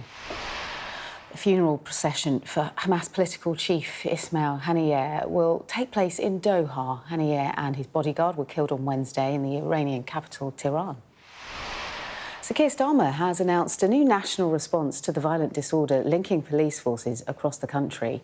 Right-wing protests sprung up around the country in the wake of the Southport stabbings. And from today, prisoners who are serving a whole life order will no longer be allowed to get married. The government says it'll maintain confidence in the justice system. Well, let's go back now to our top story this morning. The biggest prisoner exchange between Russia and the West since the Cold War era has taken place. We can speak now and get some reaction from John Foreman, who's former UK Defence Attaché for Moscow and also for Kiev as well. So a very good morning to you. Thanks so much for talking to us. So the largest prisoner swap in post-Soviet history. What do you make of it? Well, obviously, it's a huge deal. I think it's a triumph for American diplomacy. We should underestimate the difficulty of putting all this complex deal together with different nations, different stakes, with different interests, and also talking to the Russians through intermediaries. So to pull it off after maybe perhaps 18 months of solid work by the American-led government administration, to see them released last night was delightful. I think also slightly bittersweet. I see that, obviously, we're delighted to see the Americans and the foreigners release the Russian political prisoners, but to see Putin greeting an assassin at the bottom of the steps in Moscow is distasteful. And also that many, many other Russian political prisoners, Ukrainians and Belarusians held in detention who weren't released last night. Well, yes, and some have questioned the balance of this deal, haven't they? The fact that the US and allies gave up Russians charged or convicted of serious crimes, including an assassin, while Russia was releasing journalists and dissidents. Do you think there's... What's your reaction to that? Do you feel it was fair and balanced? I think, these things have been going on ever since, as you pointed out in your introduction, through the Cold War. They're always grubby. They're always going to leave a bad taste in the mouth to see innocent people who've been detained in Russia exchange for a bunch of an assassin, spies and criminals. It's going to be distasteful to us in the West. It showed what sort of country we're dealing with in Russia. It shows that when the first person down the steps was the assassin to be met by Putin with a smile on his face, a person that Putin's been obsessed with to get released over the last few years. That's how it is. I think, there's a great deal of realism. We'd all like to see, more people released at the time, but I think 8 for 16 is a great deal, and I think actually shows the pressure the Germans in particular put after the death of Navalny to get more of their citizens released and actually make it a much bigger deal than we first anticipated. Were you surprised that there had been this willingness to do a deal, given this is a time of great hostility between Russia and the US and other Western allies? Yeah, sure. I think Russia will do deals if it sees it in its national interest, and this is what we see here. And I think Putin always has this code, this sort of false code of spies that he will get his people home. He obviously cares about his security services in particular. He's always seen in front of them. He's always, every year he goes and gives them a toast and tells them to try and root out fifth columnists and spies inside Russia. He cares little about the soldiers at the front line. He cares little about the rest of his population. So I wasn't surprised that he wanted to get these people back. I also think that, people try to link it. Is it about Trump? Is it about the next election? Is it about the war in Ukraine? I think it's a deal which stands on its own 2 feet to see that Russia to get these people back and will carry on taking hostages, I think, to try and get more people home. There are more Russians in prison in the West, which Putin will want to get back. So I think this is the end of a phase, but probably not the last such swap. Well, yes, and do you think the fact that President Biden has said that he will step down, do you think that's made any difference to the timing of this deal? No, I think that this has been in the works for months. We've been trying to get Paul Whelan back for 5 years. This is not the first time. When Biden came to power, he said there were 70 Americans being held hostage in foreign countries, and he was determined to get them back.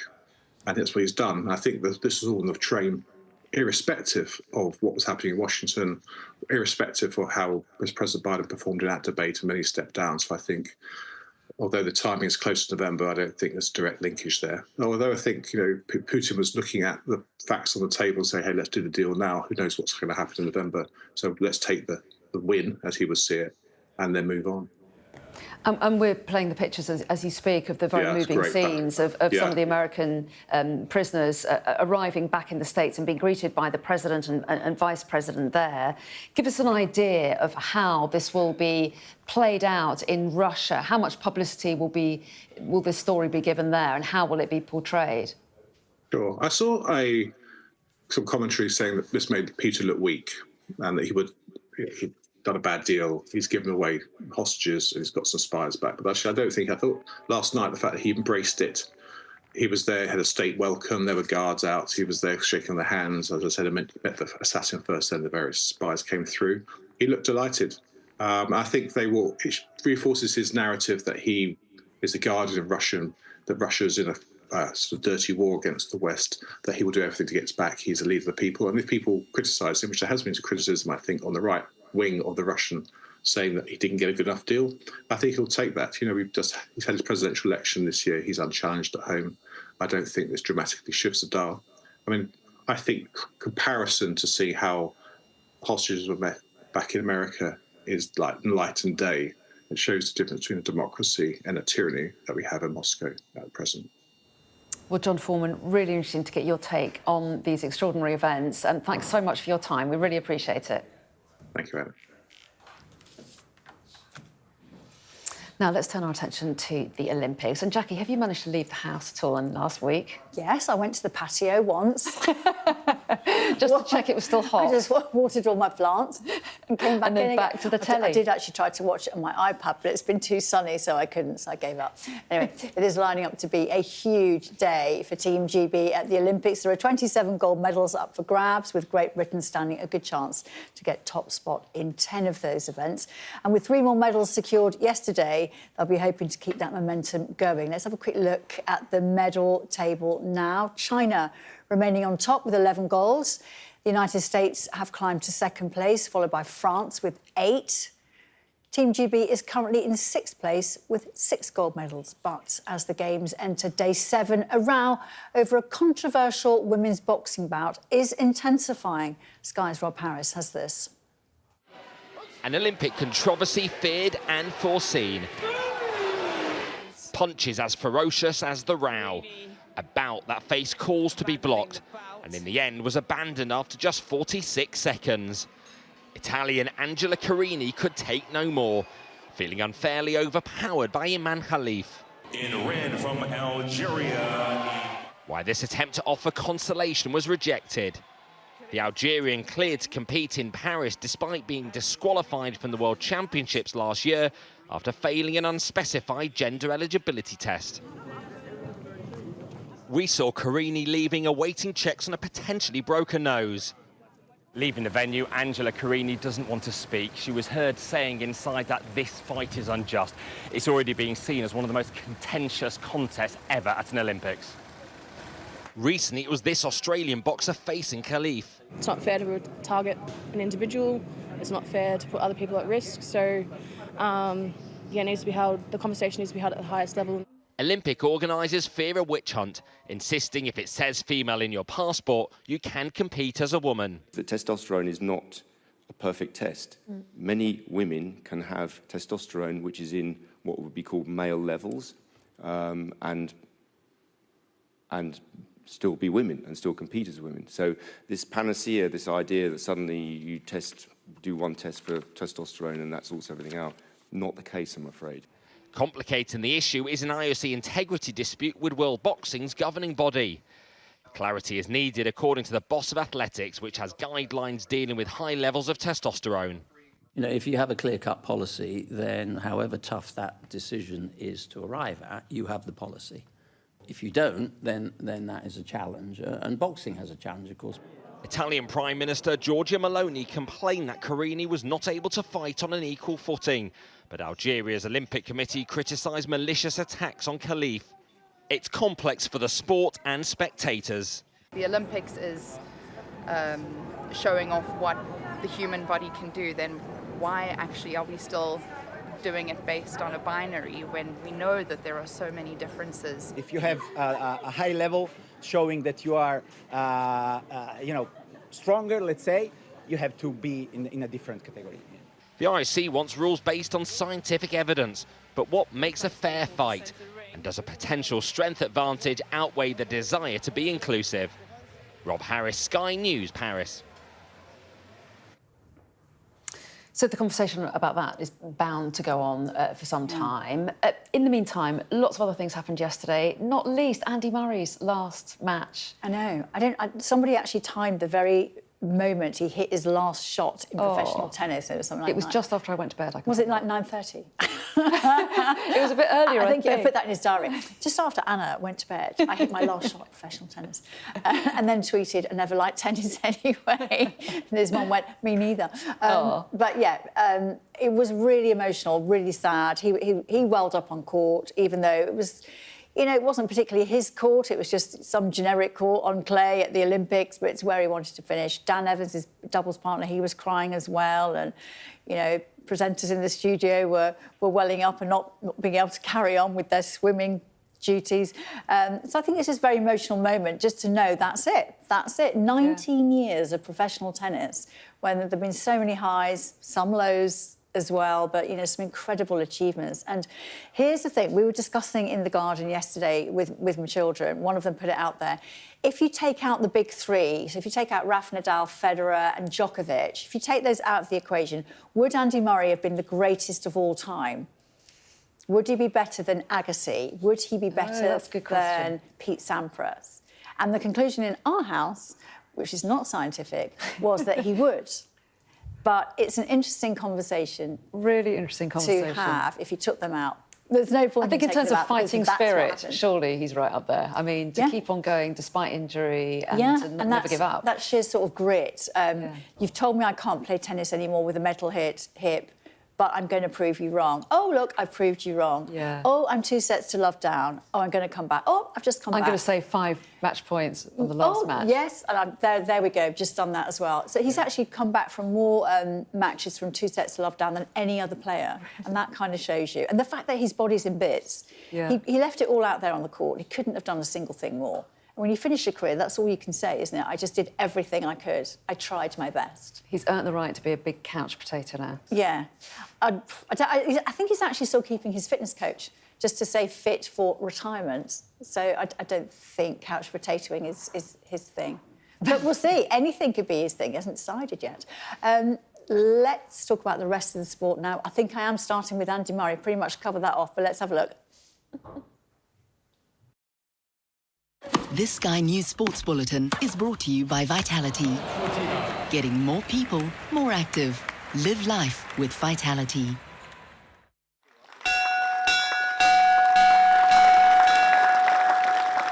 A first ever elite disability match at Lord's. The MCC took on an ECB 11, featuring members from all 5 England disability teams. Yeah, it's one of them days where you just get shivers all day because you look around, you're at Lord's. Like Ben Folkes just gave us our caps in and he said every international cricketer wants to play at Lord's. So for us disability cricketers to play here for the first time ever, it's a special occasion, hopefully one that everyone cherishes no matter whether they succeed on the pitch or off it. It's going to be one of them days where you're just grateful to sort of be here and playing at Lord's. Any disability sport, you constantly want to play on the biggest stages and get our opportunity to kind of show our story. We want to be judged as cricketers and then disabled athletes afterwards. We don't want our disabilities to tell the story, we want our cricket to tell the story. So to play at Lord's and have that platform to show how good we are as cricketers, first of all, it's a massive occasion for all of us.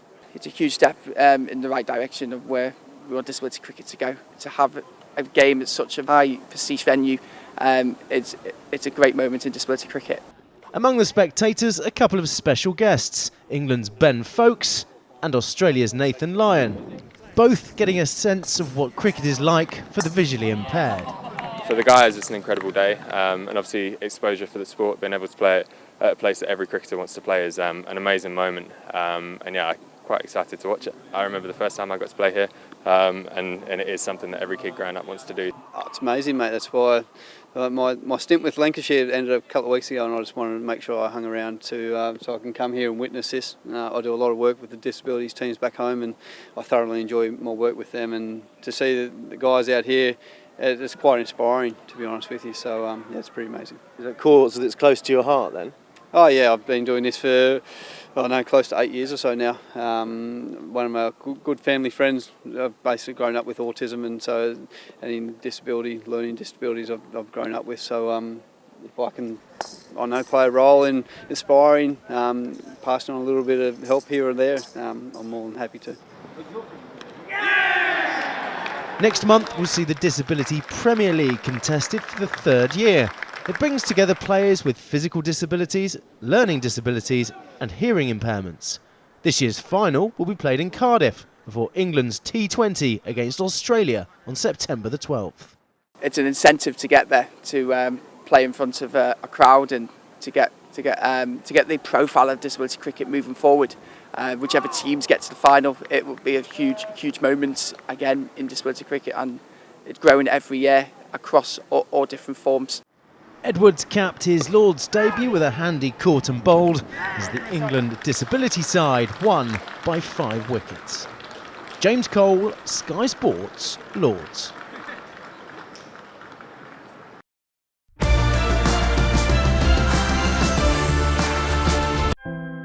I'm hoping that more people could maybe look up to me and come forward, because that's what we need. More jockeys who look like me. This Sky News Sports Bulletin is brought to you by Vitality. Still to come here on The Breakfast Show, some of the biggest names in chess are coming to London, and we'll tell you why. Plus, we'll let you know what you can expect from this year's Edinburgh Fringe Festival as it officially gets underway today.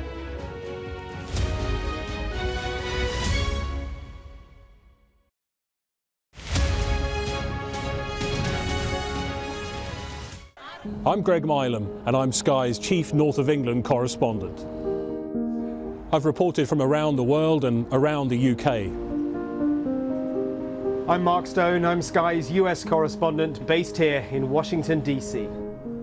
And beyond the United States, from across the world, I report on the biggest stories. I'm Stuart Ramsey, and I'm Sky's chief correspondent.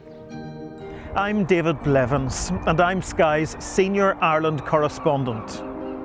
I remember some of the worst of the violence here. I'm Alex Crawford, and I'm Sky's special correspondent based in Istanbul.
There's always more to the news than a headline. We want to discover, to delve a little deeper, to find out what's really going on. Explanation, analysis, the people at the heart of every story. I'm Neil Patterson, and this is the Sky News Daily Podcast. Alex Crawford joining us now from Ukraine. Their personal possessions are all scattered around the place. Our economics and data editor, Ed Conway, try and make sense of the big numbers for us. Things can change incredibly quickly, and that's what they have done. So, by the end, we'll hopefully all understand what's going on in the world just that little better. Available wherever you get your podcasts.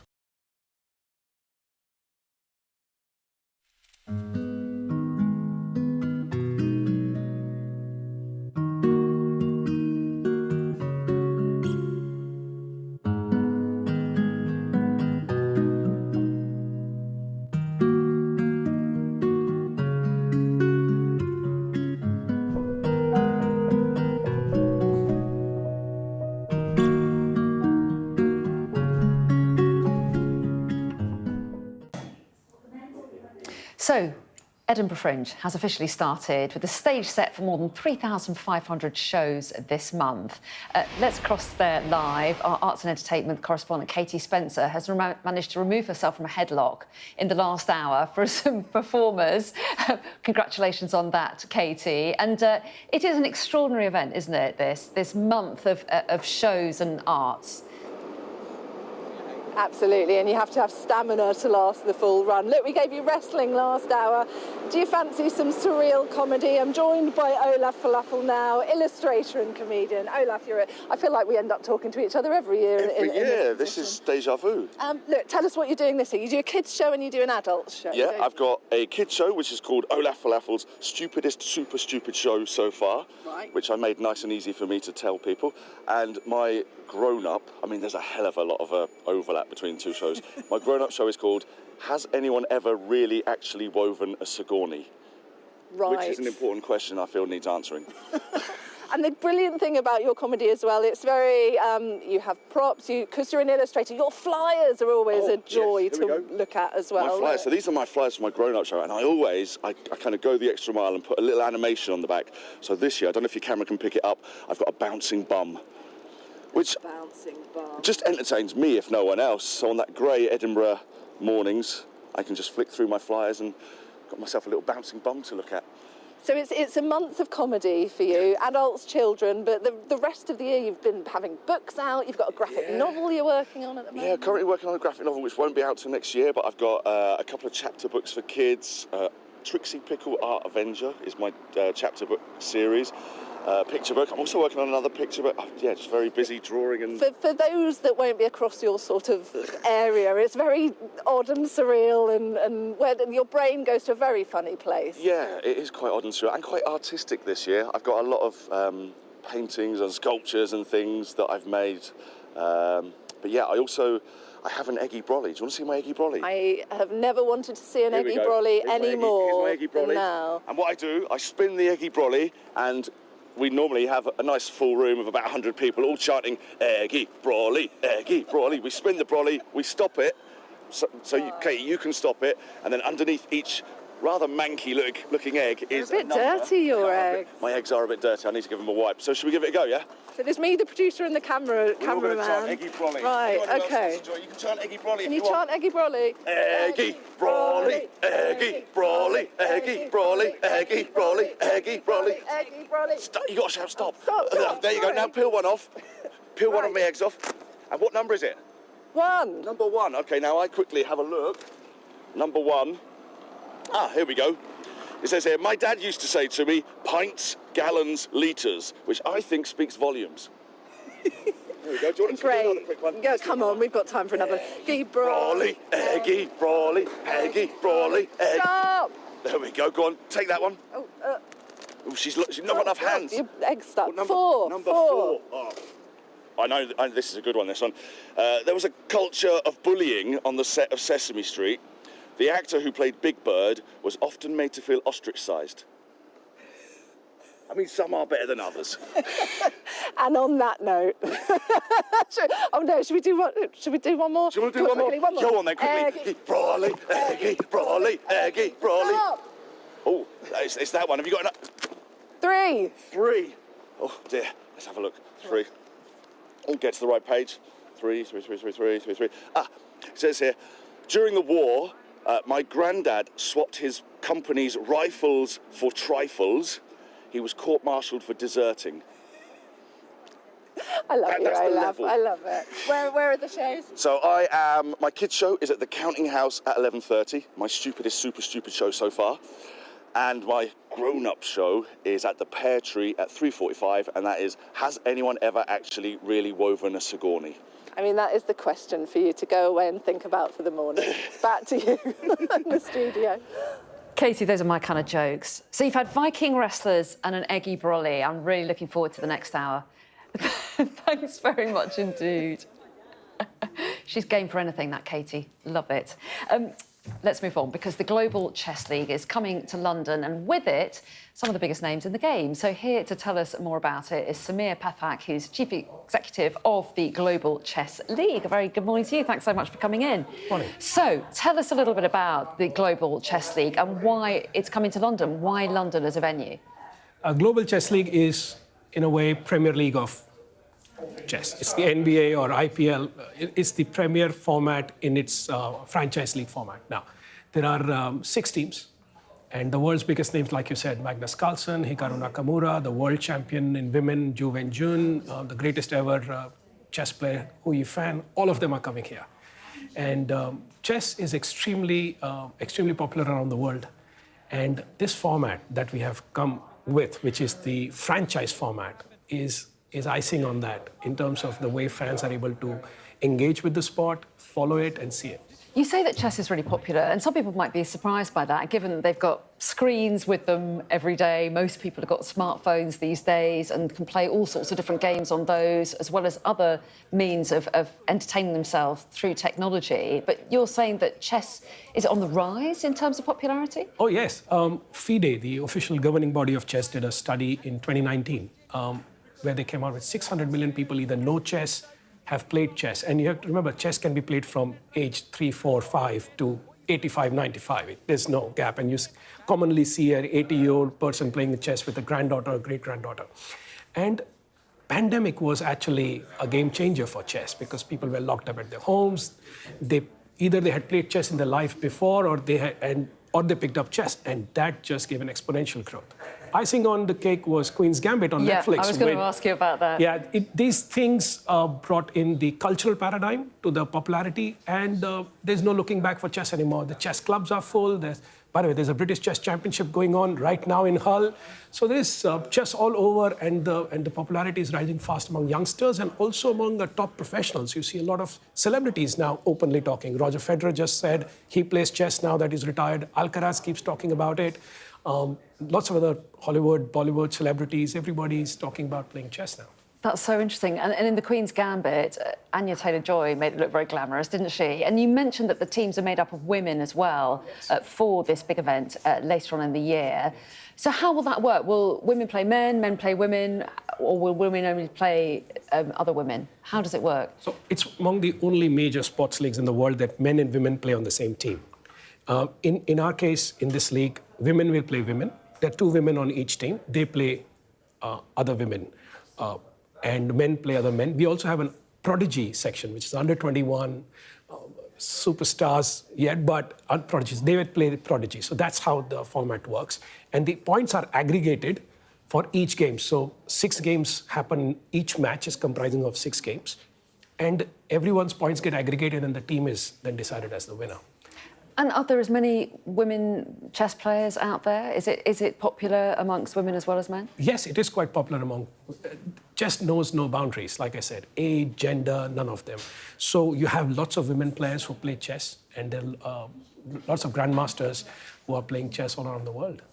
And how big a deal is it? You mentioned Magnus Carlsen, who's the world #1, isn't he? Tell us a little bit about him. I mean, he is extraordinary, isn't he? How big a deal is it that he's part of this? Oh, he is really, he's once in a, not just once in a generation. He's probably the Don Bradman of chess, so to speak. And him playing in this league, him coming and leading one of the teams as an icon, it makes for a great drama on television. It makes for fans to get excited and cheer for the team. And then he gets to renew his rivalries with his other contemporary players, like Hikaru Nakamura this time joins us for the first time. There is a 5-time world champion, Vishy Anand, who he replaced now that he's an icon. So he has matches against these great players, which then becomes part of this folklore of Magnus Carlsen as he moves along in his chess career. And is there a time limit on the matches? Oh, yes. Actually, the matches will be 20 minutes each side, so 40 minutes start and finish, matches get over. So it's the rapid format. So the chess has 3 formats, classical, rapid, and blitz. This is the rapid format where 40 minutes they get over. And what about you? How good are you at chess? I'm learning slowly and slowly. I try to pick up matches with fans who come, and all I can say is I'm trying to get better. Well, you're definitely mixing with all the big stars, so I'm sure you're getting some good tips along the way. That is true. I'm blessed. It sounds like it's going to be great. It's in October, is that right? It's October 3rd to October 12th in London. So we look forward to fans coming and enjoying all the great chess players, all at the same time in the City of London. Fantastic. Well, thanks very much indeed for coming in and telling us about it. Thanks, Anna. Let's take a quick check on the weather. Well, the weekend will bring fresher conditions, but until then, it'll stay quite muggy with rain moving in from the west. It's mostly fine there now, if humid, but wind and rain is moving in from the Atlantic.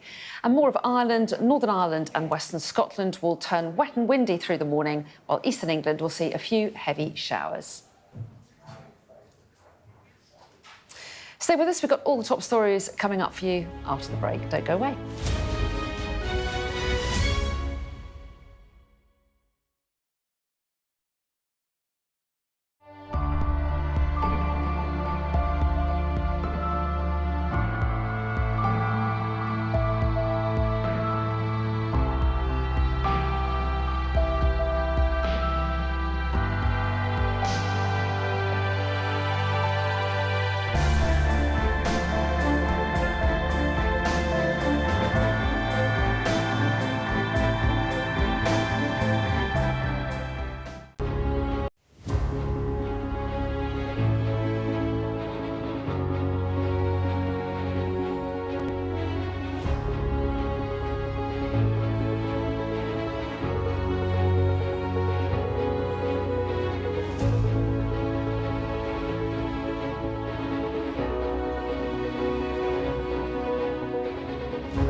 Hello, a very good morning. It's 9 o'clock. Coming up on the show today, the biggest prisoner swap between Russia and the West since the Cold War. Plus, after violence in Southport and elsewhere, a Home Office minister tells this programme those taking part should feel the full force of the law. Plus, we'll have the latest from the Olympics as Simone Biles dazzles in Paris. It's Friday, the 2nd of August. Flight to freedom. The American prisoners greeted their families after touching down in the US. There's nothing beyond our capacity when we act together. Nothing, nothing, nothing. Remember who the hell we are. We're the United States of America. The funeral prayers and burial proceedings of Hamas leader Ismail Haniyeh to be held in Doha as fears of escalation grow in the Middle East. Prisoners serving whole life sentences lose the right to get married while behind bars. Millions of people descend on Edinburgh with the Fringe Festival officially kicking off today. And Andy Murray bids an emotional farewell to tennis after being knocked out of the Olympics in the men's doubles.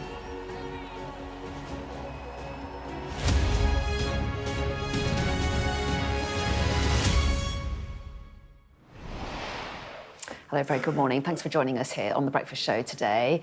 A plane carrying 3 American citizens returning to the United States as part of a 24-person prisoner swap has touched down in the US. It was an emotional scene on the tarmac as prisoners, including Evan Gershkovich and Paul Whelan, were greeted by the US President, the Vice President and their families. They were part of the biggest prisoner exchange between Russia and the West since the Cold War era. Our correspondent David Blevins has the story. Back on American soil, welcomed by the President and Vice President who'd landed the historic deal to bring them home. And back in the arms of their families who'd waited so long to embrace them. A moment of diplomatic triumph for the man who will soon leave the White House. There's nothing beyond our capacity when we act together. Nothing, nothing, nothing. Remember who the hell we are. We're the United States of America. On the road to freedom, in the biggest trade of prisoners since the Cold War. By now, the relief apparent on the face of Wall Street Journal reporter Evan Gershkovich. They spoke to their families who'd gathered in the Oval Office at the White House. Happy birthday, dear Miriam. A birthday present the daughter of Russian opposition activist Vladimir Kara-Murza could only dream of.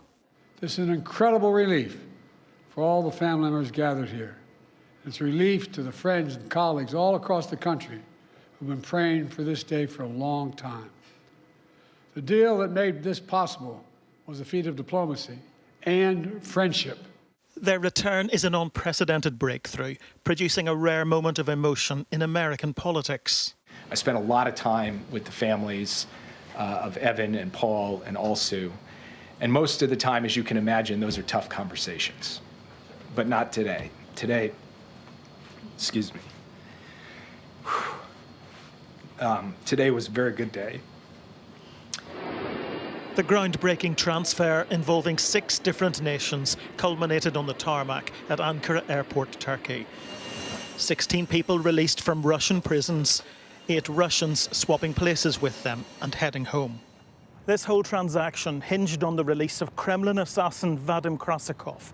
The President and Vice President were both involved in persuading Germany to let him go. The German Chancellor eventually telling Joe Biden, "For you, I will do this." Vladimir Putin embraced the hitman. Others on the flight overcome by the Russian president's greeting. Joe Biden had vowed to bring the American prisoners home, and he has. The 46th President of the United States bolstering his legacy before he departs office. David Blevins, Sky News in Washington. Well, let's cross live to our Moscow correspondent, Ivor Bennett now. And Ivor, the US president there hailing this deal, calling it a feat of diplomacy. How has it been portrayed in Russia? Yes, clearly a win for Joe Biden, but it's also, make no mistake, a big win for Vladimir Putin too. You saw the hero's welcome there that Russia's president afforded his agents when they got to Moscow last night. He personally greeted them on the tarmac when they got off the plane. These are spies. There was a smuggler, a hacker, even an assassin, Vadim Krasikov, who you heard about in David's report there. And he even embraced the man when he got off the plane. And I think getting Germany to release him, Krasikov, having carried out what Berlin said was a state-sponsored killing on its sovereign territory, was a real coup for the Kremlin. And it will undoubtedly sit uncomfortably with a lot of people in the West, I think, seeing this convicted killer, among others, swapped with journalists and dissidents.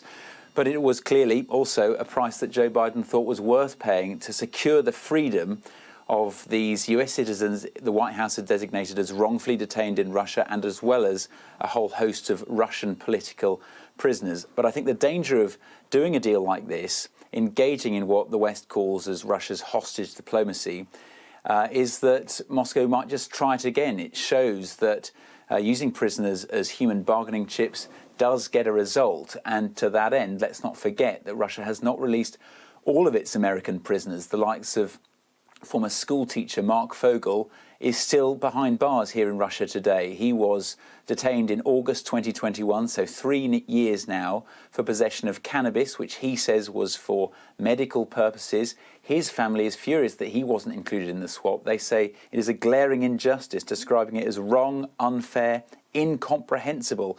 Yes, he may well be swapped at some point in the future, but I think that thought will offer little comfort to his family and his loved ones right now, seeing so many other families reunited now. Ivor, thanks very much indeed. Thank you. Now, the final funeral procession and burial for Hamas's political chief, Ismail Haniyeh, is being held today in Doha. Haniyeh and his bodyguard were killed on Wednesday. Iran and the militant group have blamed Israel for the shock assassination, fueling fears of an escalation in violence in the region. Well, our Middle East correspondent Alistair Bunkle joins us now from Jerusalem. So, Alistair, tell us a little bit more about what we can expect from this funeral today.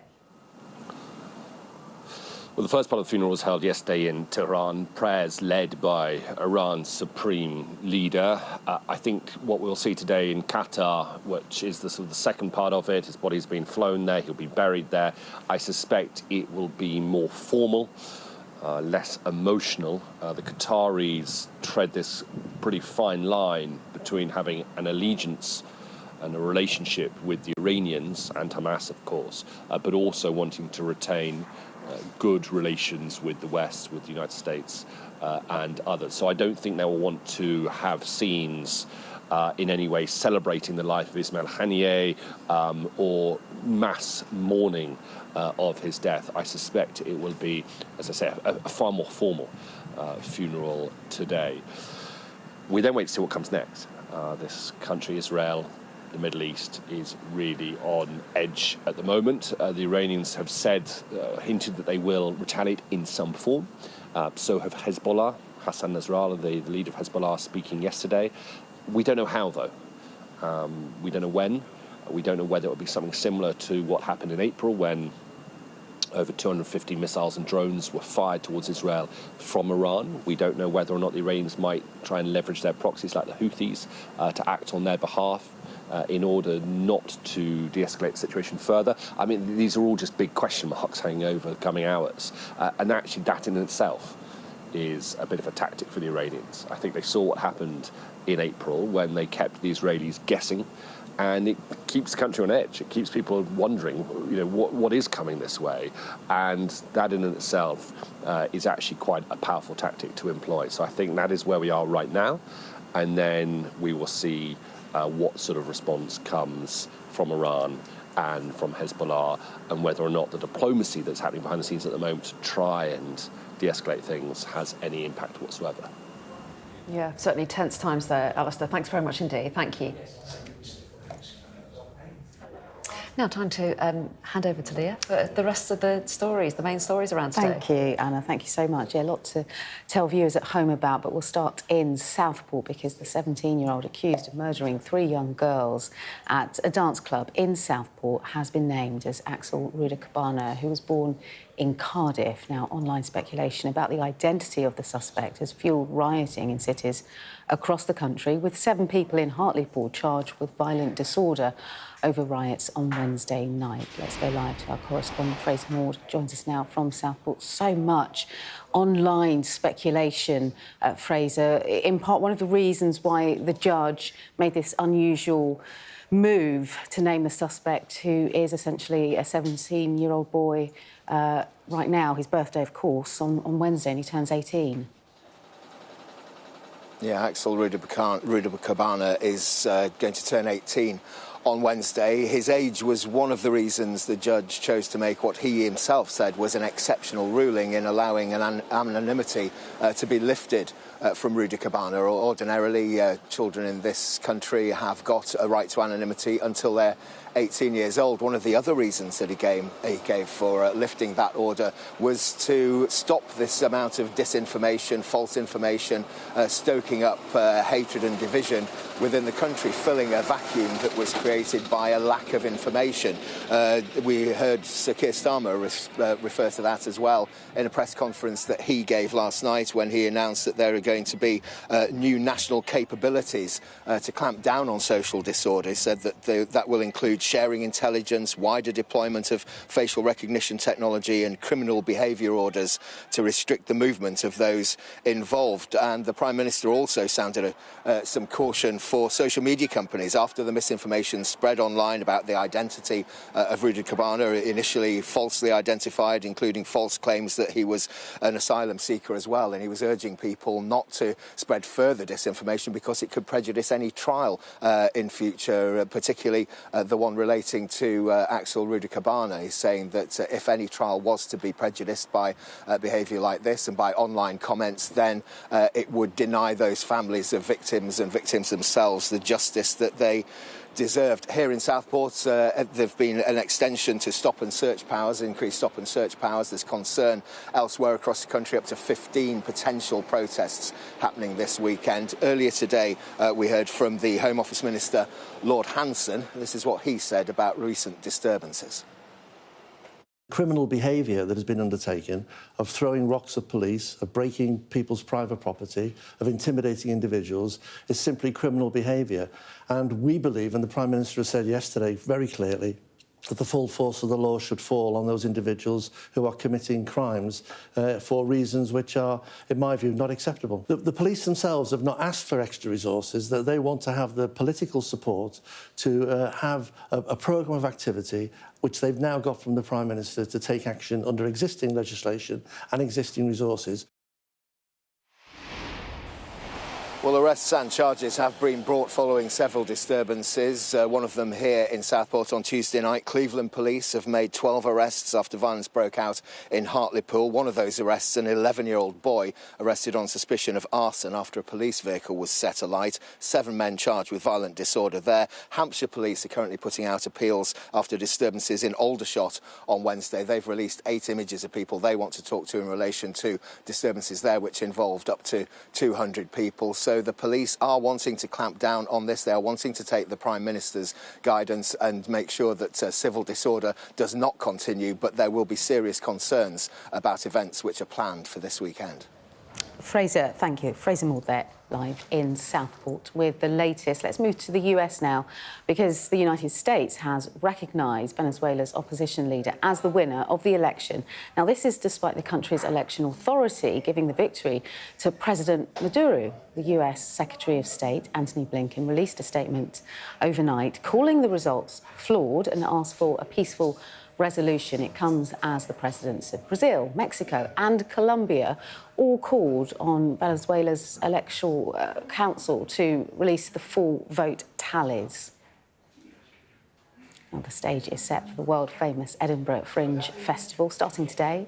This year's lineup will feature more than 3,500 shows with artists from 58 countries set to perform in Scotland's capital, and shows will cover a wide range of genres from theatre to comedy, music and, of course, dance. And there's been a new arrival at Chester Zoo. Jasper, take a look at these pictures, here they are, is an incredibly rare onager fowl. Onager, even. See, I stumbled at the starting block, Anna, too. Onager fowl. We've had trouble with this. That's why I got you to read it this time, because I couldn't say it last hour. I've never seen a creature like this before. His mum, Anne Zita, was pregnant for over a year, and apparently they're native to Mongolia, China and Iran, and there's about 600 in the wild. Jasper's name originates from the Persian meaning bringing treasure. So that's very cute. Very cute. Looks like a mule. But I'm not an expert, clearly, because it's not. It's not a mule, so why did I say that? But anyway, it does look like one. Anyway, very sweet. We like Jasper.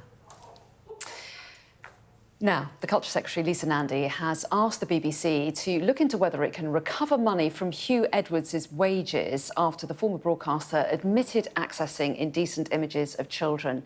It comes as the corporation's Director General, Tim Davie, defended his decision to employ the veteran broadcaster until April, which was 5 months after he was told of Hugh Edwards' arrest. Well, let's bring in our political correspondent, Rob Powell. So Lisa Nandy getting involved in this. Yes, Rob.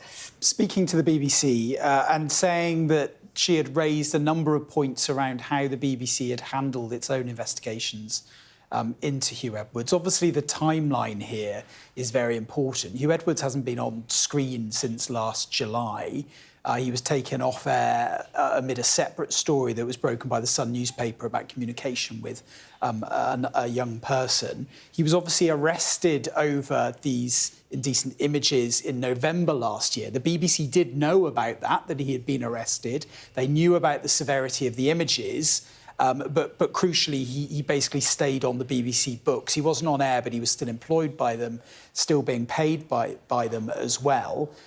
It was only in April this year that he decided to resign and then clearly was charged a few months later. The BBC had said if he was charged and still being employed by the BBC, he would have been sacked. But given from recent sort of wage figures, we know that Hugh Edwards was paid almost £500,000 a year salary. Hundreds of thousands of pounds of that was clearly still going to him after the arrest was told to the BBC. So Lisa Nandy has raised an issue around the handling of licence fee payers' money. Tim Davie, the Director General, though, has said it would be very difficult to recover that and difficult to recover money from any pensions that he has as well. But clearly the government wanting to show an interest in this and wanting to make sure that the internal processes of how the BBC handles things like this are robust. OK, Rob, thanks very much. Thank you. Let's take a look now what the weather's up to. And still muggy for many today, but a fresher feeling weekend is in store as outbreaks of rain move in from the west. Cloud and outbreaks of rain will edge into Ireland, Northern Ireland and Western Scotland this morning, accompanied by strengthening southerly winds. Elsewhere, it'll be mostly dry with sunny spells, although a few heavy showers may affect eastern England. And it's another warm day in the sunshine in the meantime, pretty muggy in the southeast. So from today, prisoners who are serving a whole life order will no longer be allowed to get married. The government says it'll maintain confidence in the justice system. So let's bring in Rachel Venables, who's joined me here. Rachel, tell us a little bit more about who this rule applies to and why it's been brought in now. Well, the rule applies to prisoners who are serving whole life orders. So this is a very rare order which is given to the worst offenders. We're talking here about only 70 people currently in prison, people like Rose West, Wayne Couzens and Lucy Letby. And this is the punishment which means that you will never be released from jail because of the severity of the crimes for which the individual has been committed. And it's only this group of people that this new change in the law, the Victims and Prisoners Act, has been ushered in for. But it seems to have been sparked by one particular, very notorious prisoner, of course, Levi Belfield, whose victims include 13-year-old Millie Dowler. Now, it came out around last year that he had proposed from prison to his girlfriend, to his partner, and that he wanted to get married. A legal battle ensued. He also then reportedly applied for a civil partnership. But basically, the prison governors said that they couldn't block him, or the only reason they can block him is if they fear for security reasons. The MOJ at the time said there was no way to stop it and that they would instead change the law. And so this is why we've got this now previously announced change in the law, which comes into effect from today, which means that these prisoners will not be able to get married or have a civil partnership. We heard from the Lord Chancellor and Justice Secretary Shabana Mahmood saying victims shouldn't be tormented by seeing those who commit the most depraved crimes enjoy the moments in life that were stolen from their loved ones. So it's an emotional response there as well as punishing those individual people who are serving the most serious sentences. OK, really interesting. Rachel, thanks very much indeed. Thank you. Do stay with us. We've got lots coming up for you here on the show, including a plane carrying 3 American citizens touches down in the United States as part of the biggest prisoner exchange between Russia and the West since the Cold War era. We've got more on that coming up. Also, all eyes on Team GB. What you can expect from day 7 of the Olympics as our athletes battle it out for more medals in Paris. Plus, What about what we can expect from this year's Edinburgh Fringe Festival? It officially gets underway today.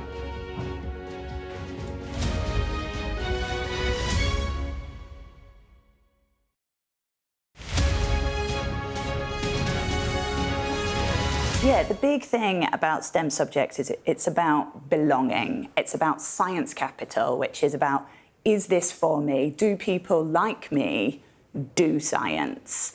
And there's a whole range of people, and there's a whole range of things that we have to do to make people feel like they belong within the science community. So it depends on the subject that you look at. So if you look at biology, it's very dominated by women. If you look at physics, it's very dominated by men.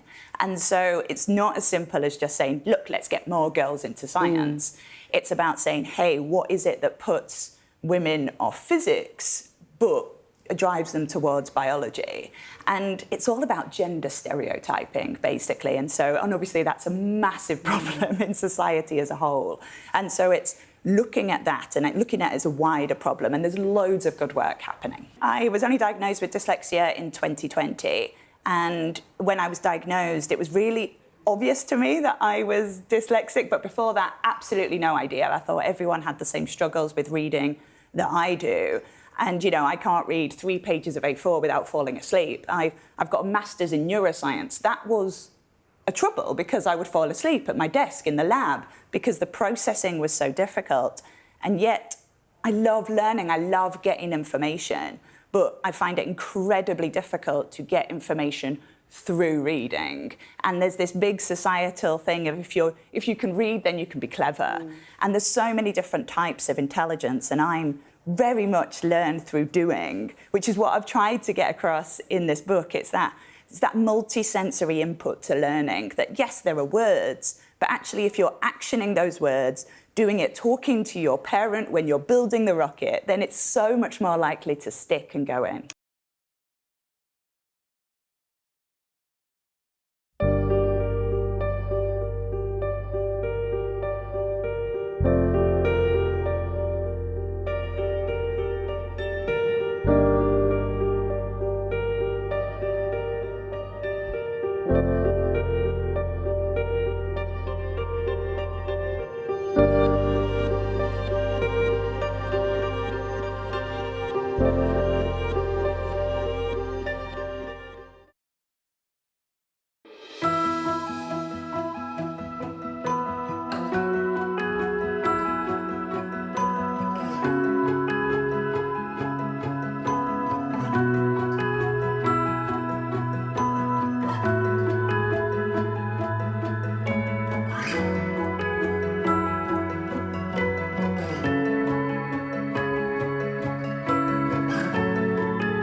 Let's return now to our top story. As a plane carrying 3 American citizens returned to the United States as part of a 24-person prisoner swap has touched down in the US.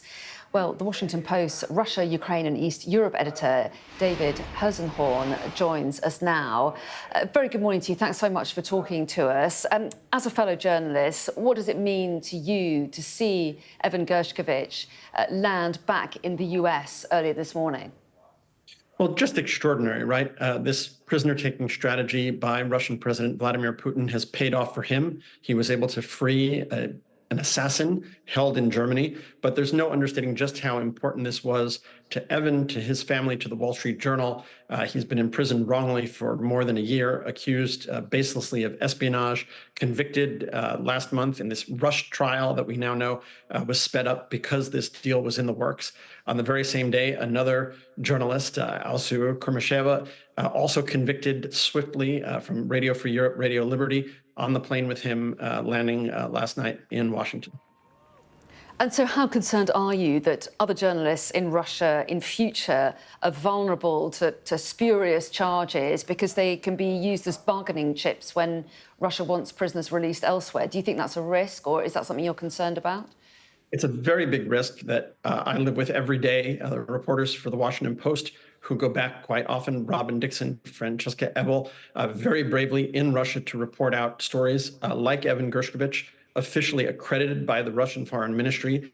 And there is that risk that they are accused of doing something other than their basic job as journalists. One thing we've been reporting out is a series called Russia Remastered, about how Putin is transforming his country.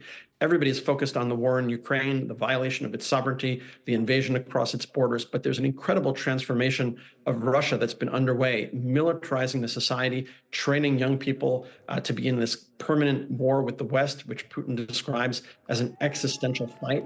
And this hostage-taking, prisoner-taking, is part of that. We've seen him do this. Brittany Griner, American basketball star, traded for Victor Bout, a notorious arms dealer known as the Merchant of Death. Right? There's quite an imbalance between somebody like Brittany Griner, who was accused of carrying less than a gram of cannabis oil, and someone accused of selling arms for decades that fueled conflicts all across the globe. So there's a very real risk for reporters and a very real reason to pay attention to the incredible transformation underway in Russia that will have an impact on relations with the West for decades to come. Well, yes, and what do you make of the fact that this deal has been done at a time when relations are incredibly poor because of the war in Ukraine? It really shows the lowest common denominator in relations. We know relations are at their worst. Even Ukraine and Russia are able to communicate and exchange prisoners of war. That happens all the time, but the irreconcilable differences, Putin's territorial claim on Ukraine's sovereign land, on destroying their cities, none of that has gone away. And it's very clear that even as this deal got done, an incredibly complex diplomatic endeavor involving the governments of at least 9 nations, that doesn't change the fact that the United States, Britain, Germany are all standing forcefully against the war in Ukraine. A reporter shouted a question at Biden last night as the prisoners landed at Andrews Air Force Base. What was his message to Putin? And he had one word: stop. He didn't explain. Does that mean stop the hostage taking? Does that mean stop the war? He said stop. And so do you think that the deal changes the United States' relationship with Russia at all?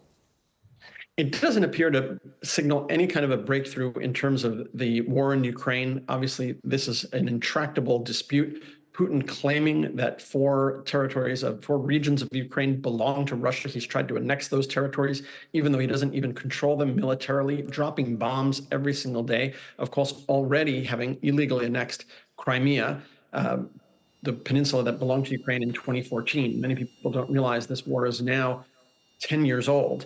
So I don't think there is a change in this dynamic. Obviously, there is a lot of relief for Evan Gershkovich and his family, Paul Whelan, all of these prisoners. Another remarkable aspect of this that folks haven't focused on is that countries in the West used their political capital to save Russians from Russia. Among those released yesterday were Russian political dissidents, allies of Alexei Navalny, heads of his regional office, Ilya Yashin, who worked with Navalny in his earliest days. These are people whose only crime was wanting their country, Russia, to be a free and democratic society. Thrown in jail, sentenced to, in the case of Vladimir Kara-Murza, Pulitzer Prize-winning contributor to Post Opinions, our colleague at the Washington Post, sentenced to 25 years for treason. Why? Because he criticized the war in Ukraine.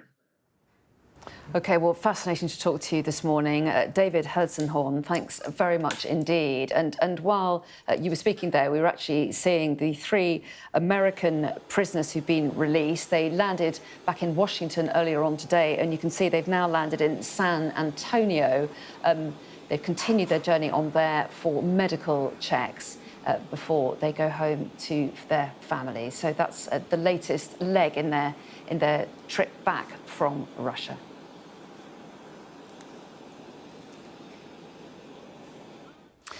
Now, Jackie's here. She's got the sport coming up shortly, and so much to talk about when it comes to the Olympics, but we have to have a little nod to Andy Murray. A little nod to Andy Murray. What about Simone Biles last night? Did you watch it? I actually had to go meet some friends. I saw the first rotation, watched her vault and went, oh my. Her floor performance was unbelievable. Yeah.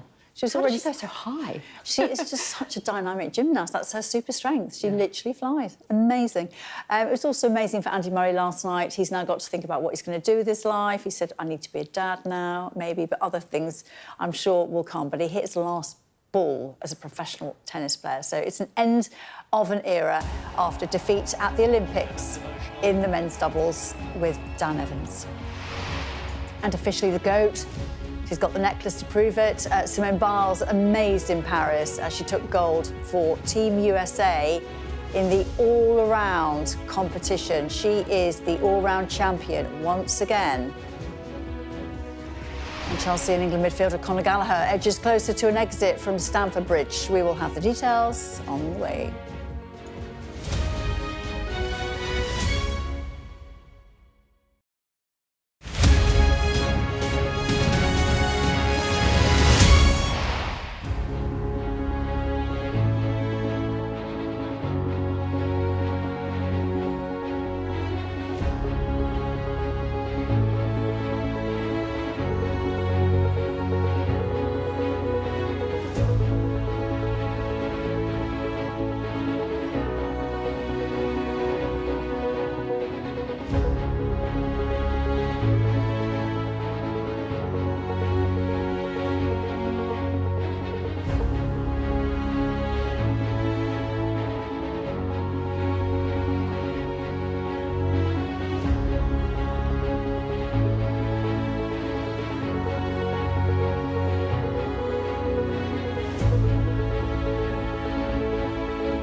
Now, while some of our athletes will come home from the Paris Olympics with the silverware, many won't finish the Games quite as they'd hoped. And someone who knows how to bounce back after a setback is British Olympic 400-metre sprinter at the Barcelona 1992 Games, Derek Redmond. Lovely to see you. Thanks for coming in. Thank you. No, good to see you. And for those people who don't remember 1992, I hate to ask you to go through it all over again, but tell us what happened to you, because it was quite a moment. Yeah, very briefly. One of the favourites for a medal, won the first two rounds, got into the semi-final, leading the semi-final, then down the back straight, pulled a hamstring, my right hamstring, and I decided to get up and continue running, run the next 150 metres on my own, and then the last 100 metres, my dad had fought his way out from the stadium into the onto the track and helped me finish the last 100. And there's a picture there on the screen of that happening. It was incredibly moving, him wanting to help you, you determined to finish. But how did that whole incident affect you? How difficult was it for you to deal with? It was pretty difficult. It was my second Olympic Games. First Olympic Games, I got injured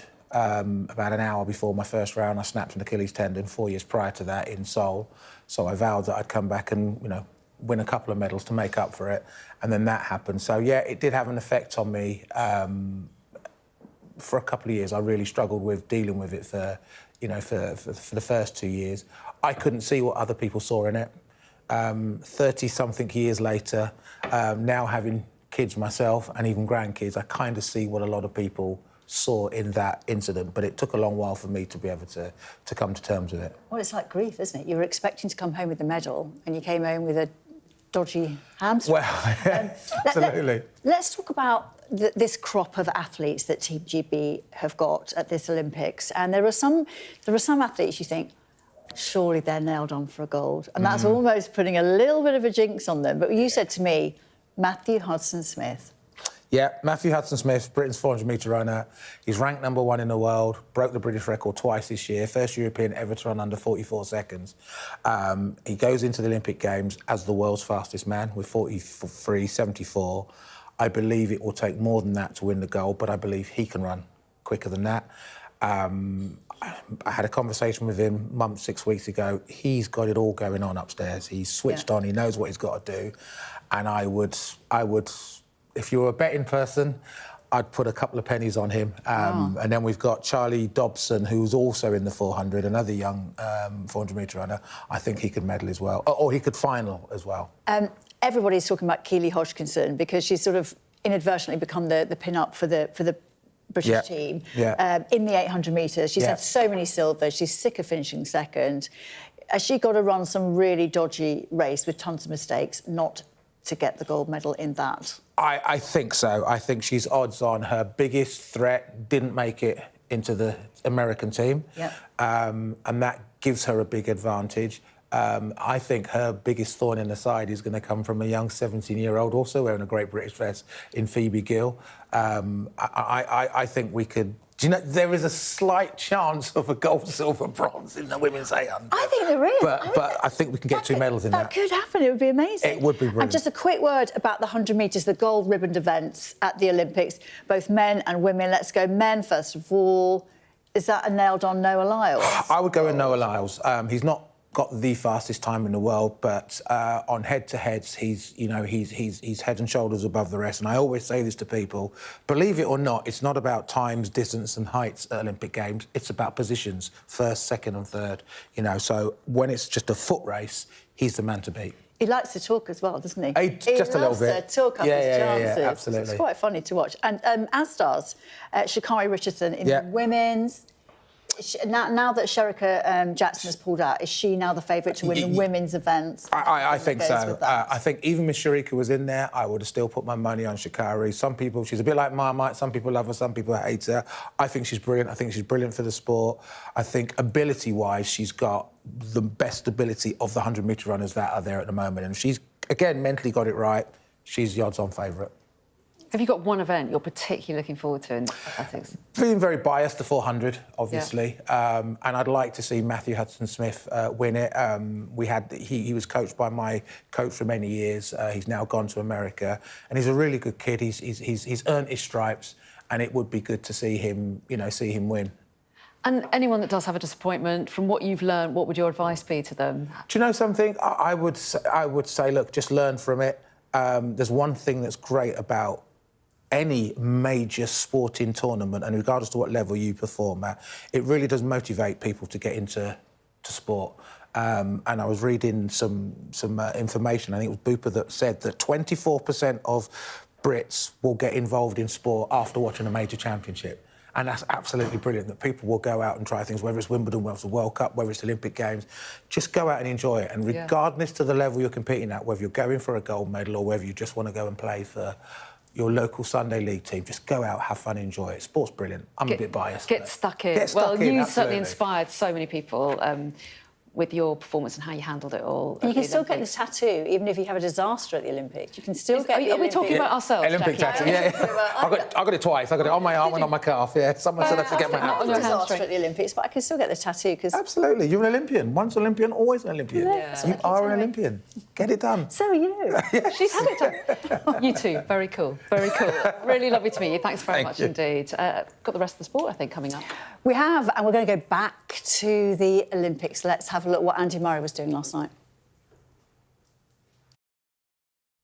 This Sky News Sports Bulletin is brought to you by Vitality. Getting more people more active. Live life with Vitality.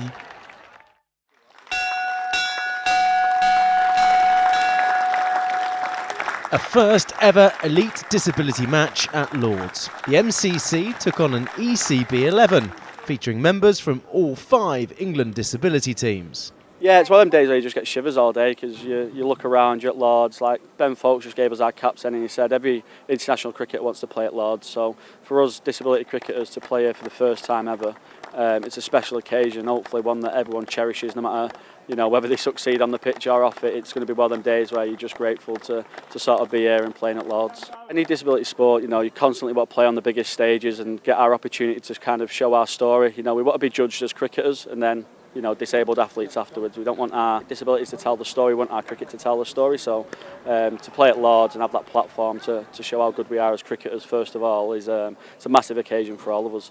It's a huge step in the right direction of where we want disability cricket to go. To have a game at such a high prestige venue, it's a great moment in disability cricket. Among the spectators, a couple of special guests, England's Ben Folkes and Australia's Nathan Lyon, both getting a sense of what cricket is like for the visually impaired.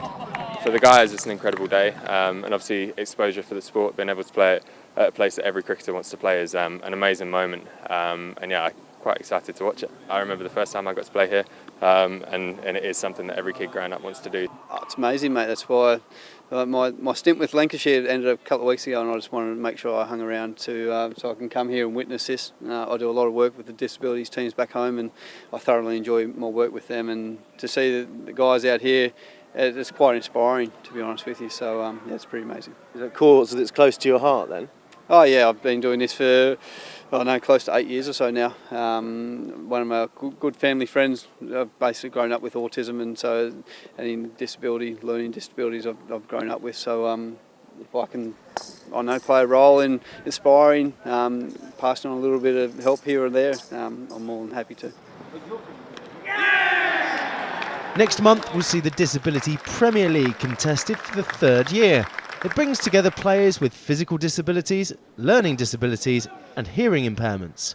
This year's final will be played in Cardiff before England's T20 against Australia on September the 12th.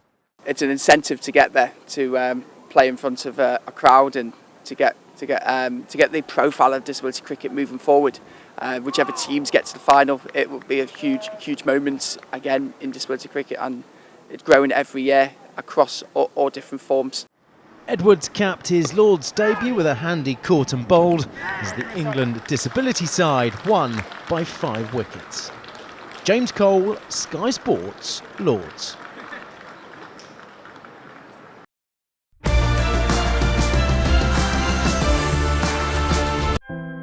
I'm hoping that more people could maybe look up to me and come forward, because that's what we need.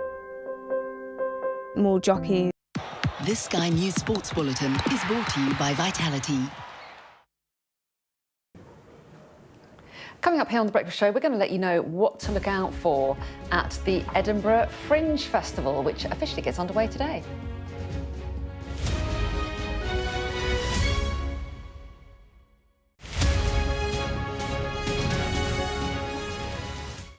I'm Greg Milam, and I'm Sky's chief North of England correspondent. I've reported from around the world and around the UK. I'm Mark Stone, I'm Sky's US correspondent based here in Washington, DC.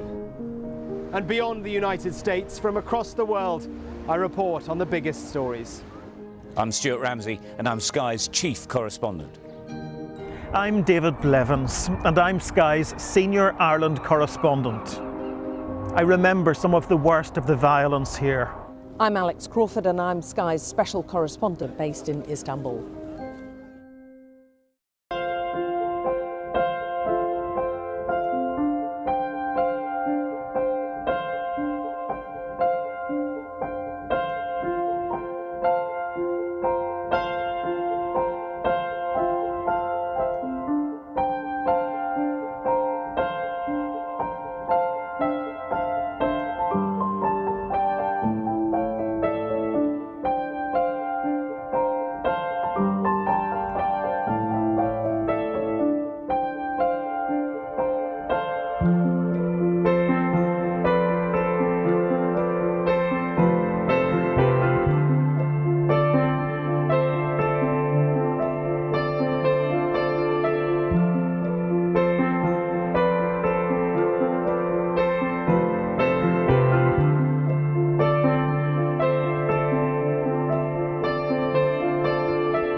There's always more to the news than a headline.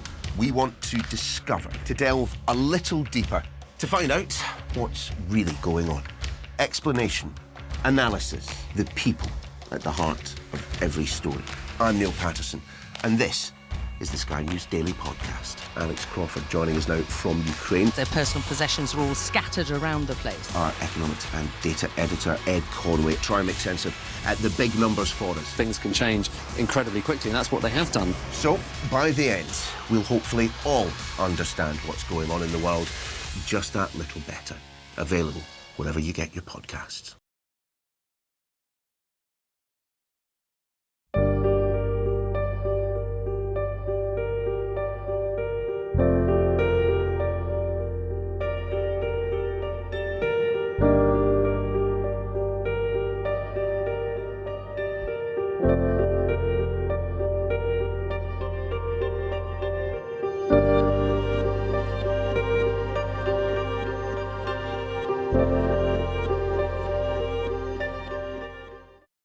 Emirates premium economy. Maybe one day all airlines will have seats like this.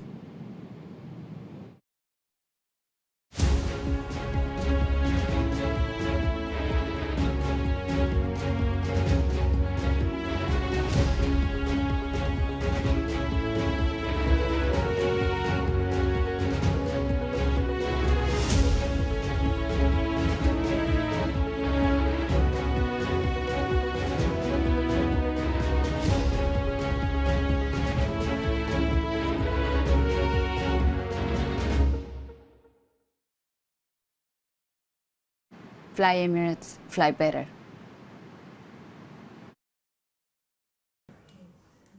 Now, the Edinburgh Fringe is underway. The world-famous festival has officially started with more than 3,500 shows on offer over the course of this month. And our arts and entertainment correspondent Katie Spencer has been keeping us very entertained in the last few years, sampling some of the little bits of the shows that are on offer. So, Katie, it is a really great event, this, isn't it? There's so much variety there in Edinburgh, so much for people to see. So much variety, and it's usually quite cold here during August, but the sun's out. We've had a lovely few days enjoying the weather here. And yeah, there's so many good performers that are always appearing at the Fringe, loads of different comedians. You've even got politicians invading. Next week you'll have former Prime Minister Liz Truss turning up here. And politics is really for those that are involved with the world of satire. Given that we've had a snap election, a change of government, it's been quite a headache for anyone involved with the more political shows. I'm joined by Hannah Harkett, who's one of the performers with News Review. Look, how has these last few months been for you guys, having to change shows, rip up scripts? It's been a roller coaster, really fun roller coaster, but like in America, we had like a 7-minute gap to change over when Joe Biden stepped down. During the elections, we had to like write a whole new song, so it's been so much fun, actually. It's been great. For those that won't know what News Review is, you guys have been going for a long time, haven't you? Loads of different performers have come through your ranks. Yeah, we're so proud of our alumni. Like, we've got alumni like League of Gentlemen, Bill Bailey, Sarah Pascoe, and we've been going for 45 years, so we're the longest running Fringe show in the world. And it's a show that's not just here, it's in London as well, am I right? Yes, we're at the Canal Cafe Theatre all the time, and we're constantly changing the cast every 6 weeks, so you always get newcomers all the time. Change of government, does that make for more comic potential, or are you sad to sort of, will you miss the Conservatives in some way? Oh, they're still there. we still make fun of everyone on both sides, so it's a pleasure. Come on then, give us a quick burst of song then, guys. We're looking forward to this. On the northern tip of the UK, there is a festival. An international festival that dreams of excellence. A certain political climate. It's quite difficult to write. To say that we're pushed would be an understatement. Welcome to the Fringe if you come from away. Hey. You probably understand about half of what we say. I travelled here to watch about 3,000 shows a day. Accommodation stuffed, but we just can't stay away. Welcome to the Lock.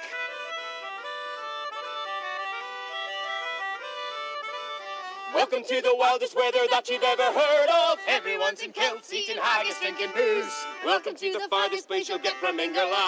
London is abandoned, now we're here in theatre land. Welcome to the Lock. A Highlander, I am a Highlander. I'm a Highlander, I'm a Highlander, I'm a Highlander, I'm a Highlander, I'm a Highlander, I'm a Highlander. Welcome to the land where the Flyers tried to kill us, but we said, Book for news review. That food truck over there is the best, but let's be fair. Look at that massive queue. The London tourists are trying to take our lives and our freedom. Look, it's off the seat. But the reason that you're here is the Scottish atmosphere. Hawkeye the New. Party time is here, but the streets are a mess. The world's falling apart, so let's move to Loch Ness. In this cost of living crisis, we have to pay the brunt. So thanks to the Tories for being massive. Welcome to the, welcome to the, welcome to the, welcome to the, welcome to the, welcome to the Loch. And just quickly, where's the show on? 7:30 at the Underbelly. Thank you so much. Thank Look, you. what a great morning we've had. Wrestling, songs, the lot. Come to Edinburgh Fringe, it's great fun. You've had the whole lot, Katie. Beautifully handled. Thanks very much indeed. Thanks, Katie. Well, we're going to stick with the subject of the Edinburgh Fringe because one man who knows a thing or two about bringing a show to Edinburgh is the comedian Stuart Laws, who's also released a documentary about what he might describe as an ordeal. I don't know. Let's take a look. My name's Stuart Laws. I'm a comedian and I debuted at the Fringe in 2013. Thank you very much. Have a good Fringe. Bye-bye. And I've worked with dozens of comedians in the years since. I also still do shows at the Edinburgh Fringe and can confirm that it's a wild experience of constant performing, high expectations and low, low lows. Late nights and long days, whilst feeling the glare of audiences, colleagues and the wider industry, all combine to turn the Fringe into a tightrope walk of mental health, professional success and alcohol poisoning. And I thought, wouldn't that be interesting to see what that looks like for 5 different comedians? And I'm very pleased to say that Stuart Laws joins me now.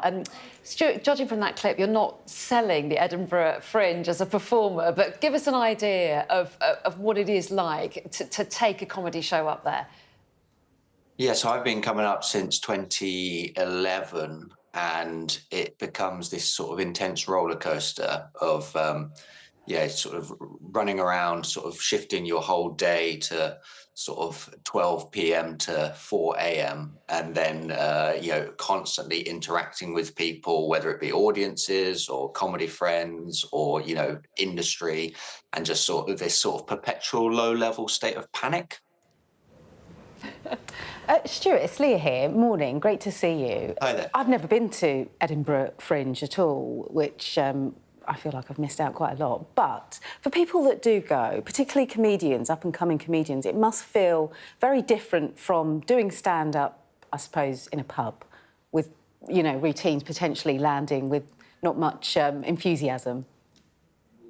Yeah, it's fascinating because it's like a place where you get to sort of be a proper comedian for a while. If you're like new to the scene, you get to spend a month just working on your show and sort of, cosplaying being a comedian. And then by the end of the month, you might end up being a, proper comedian.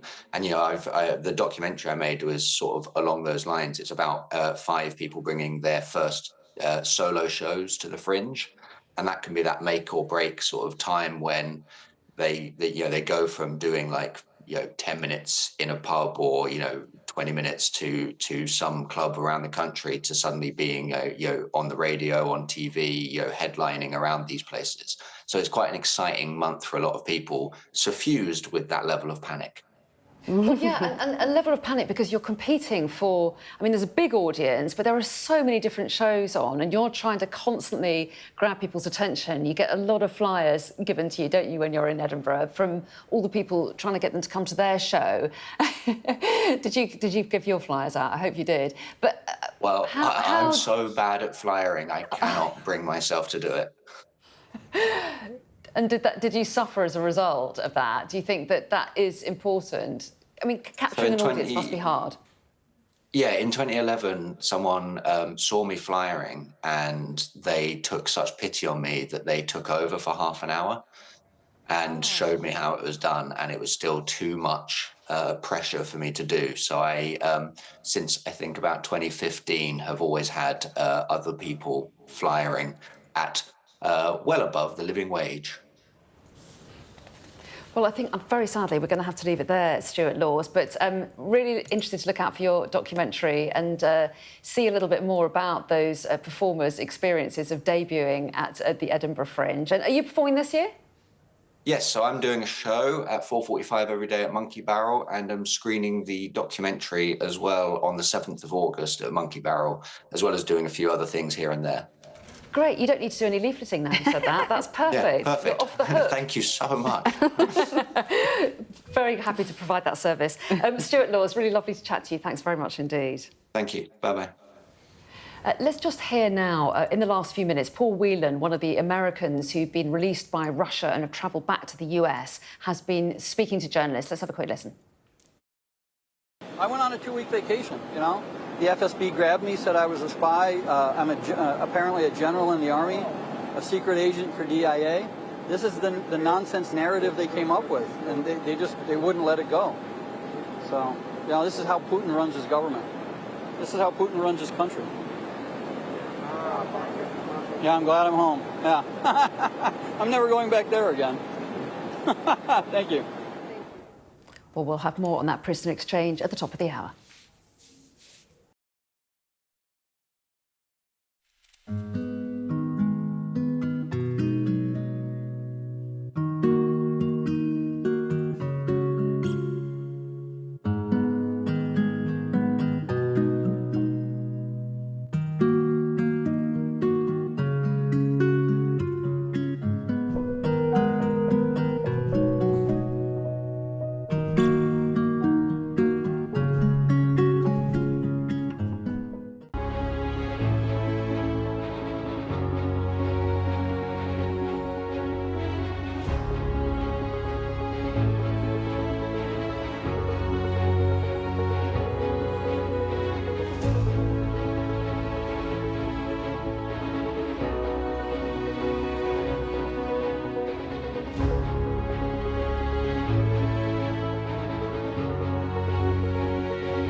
This is Sky News Today. It's 10 o'clock. I'm Gareth Barlow. The headlines this hour.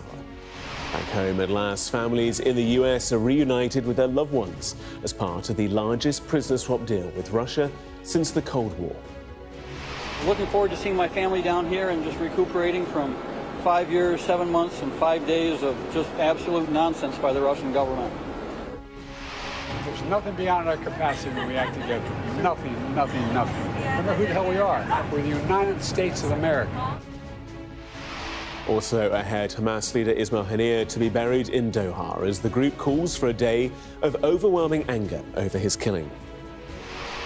Concerns that riots in Southport could spark scenes of violence across the country over the coming days. A new law banning prisoners serving whole life orders from getting married in jail comes into force. And the end of an era, Sir Andy Murray's glittering tennis career comes to an end as he exits the men's doubles at the Paris Olympics in the quarterfinals.